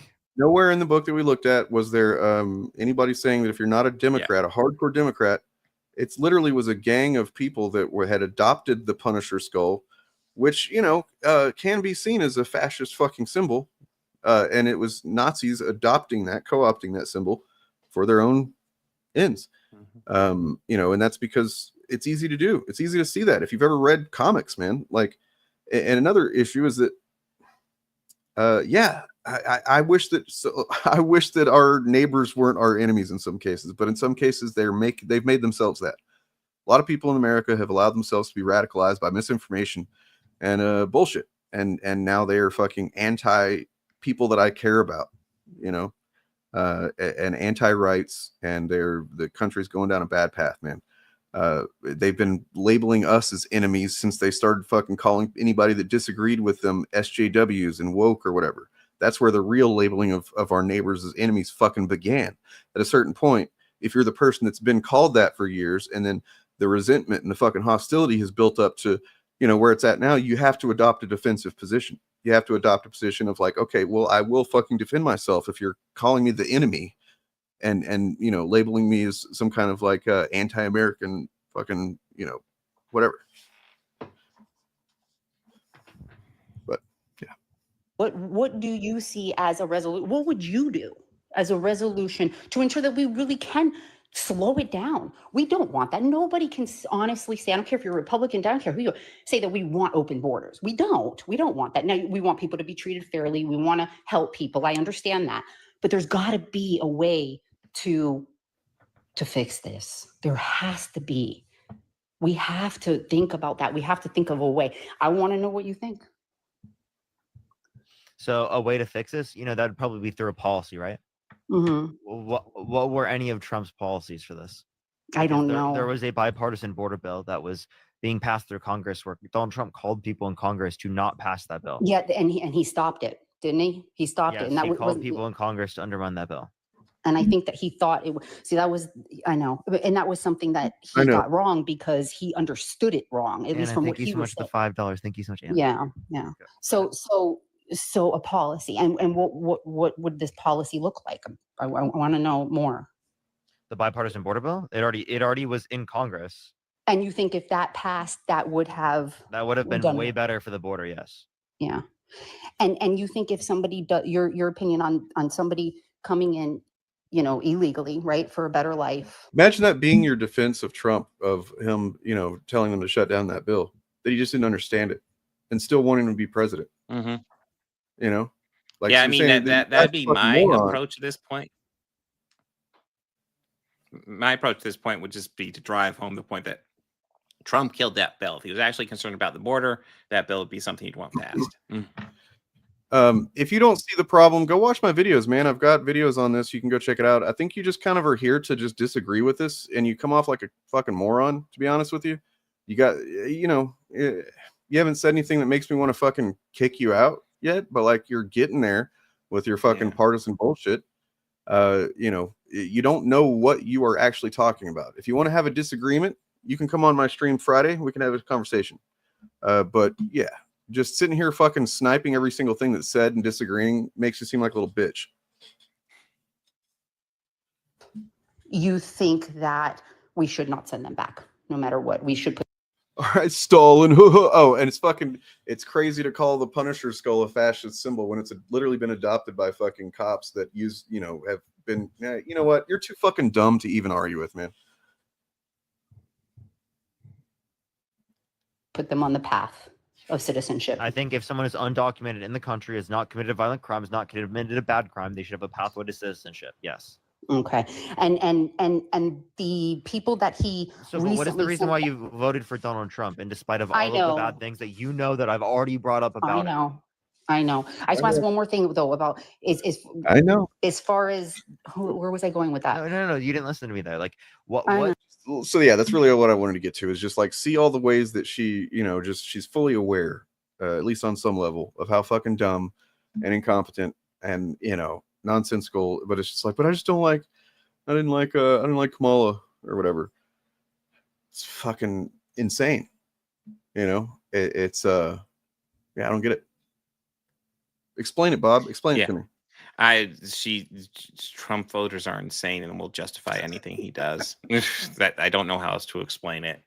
I don't understand it myself. I don't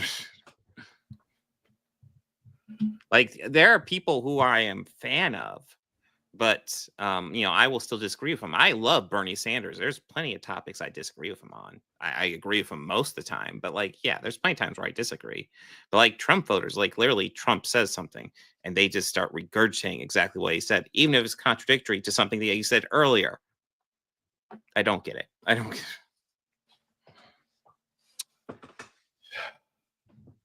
it. Yeah. It's man, is it really just this comic that's causing this today? They've really showed up in fucking. I know. I haven't seen in a while. I guess we're really. I haven't seen it in a while either. Pissing them off. But hey, guys, thanks for the views. Hey, guys. Yeah, thanks for the engagement as well. If you commented and you downvoted or voted, upvoted or whatever you did, if you engaged with this stream, you're helping us out, and we appreciate it. And if you haven't engaged with this stream, make sure to engage with it and engage with all the other channels as well. It's on multiple channels. You got Shill Clips, you got my channel, you got Turf Nation, you got Actual Fandom, you got Eric's Debunks, Eric's Reload as well. Plenty of channels. Yep. It's true. Everybody does it. Does their tribalism with their side, but that doesn't mean that both sides are equally valid. That's the thing here. That's the distinction. You should think about that, man. I mean, yeah, God, actually, no. I fucking guarantee you, every single person that showed up because they were triggered by talking about that comic have not actually read it. Guaranteed. Yeah. Fun fact: the current run of Ultimates is really fucking good. Really. Yeah. And if it's pissing people off in the way that it seems to have pissed off that fucking weird big-headed freak Wes from Thinking Critical, then it's doing a good job. Yeah, because he's a real fucking piece of shit. And she's showing off more than he tends in that video. And, or good maybe work he by did. Dennis Camp there. Maybe he's fine with it. I don't know. It seems like they're getting a little bit bolder with just saying what they want to say. Well, apparently doing Nazi stuff is part of the autism spectrum now. So who knows? Right. Yep. If you can't think of things, you just listen to someone who sounds like they're very confident and yes, that there gets your pee hard because it makes you feel better than the people that they're telling you are bad.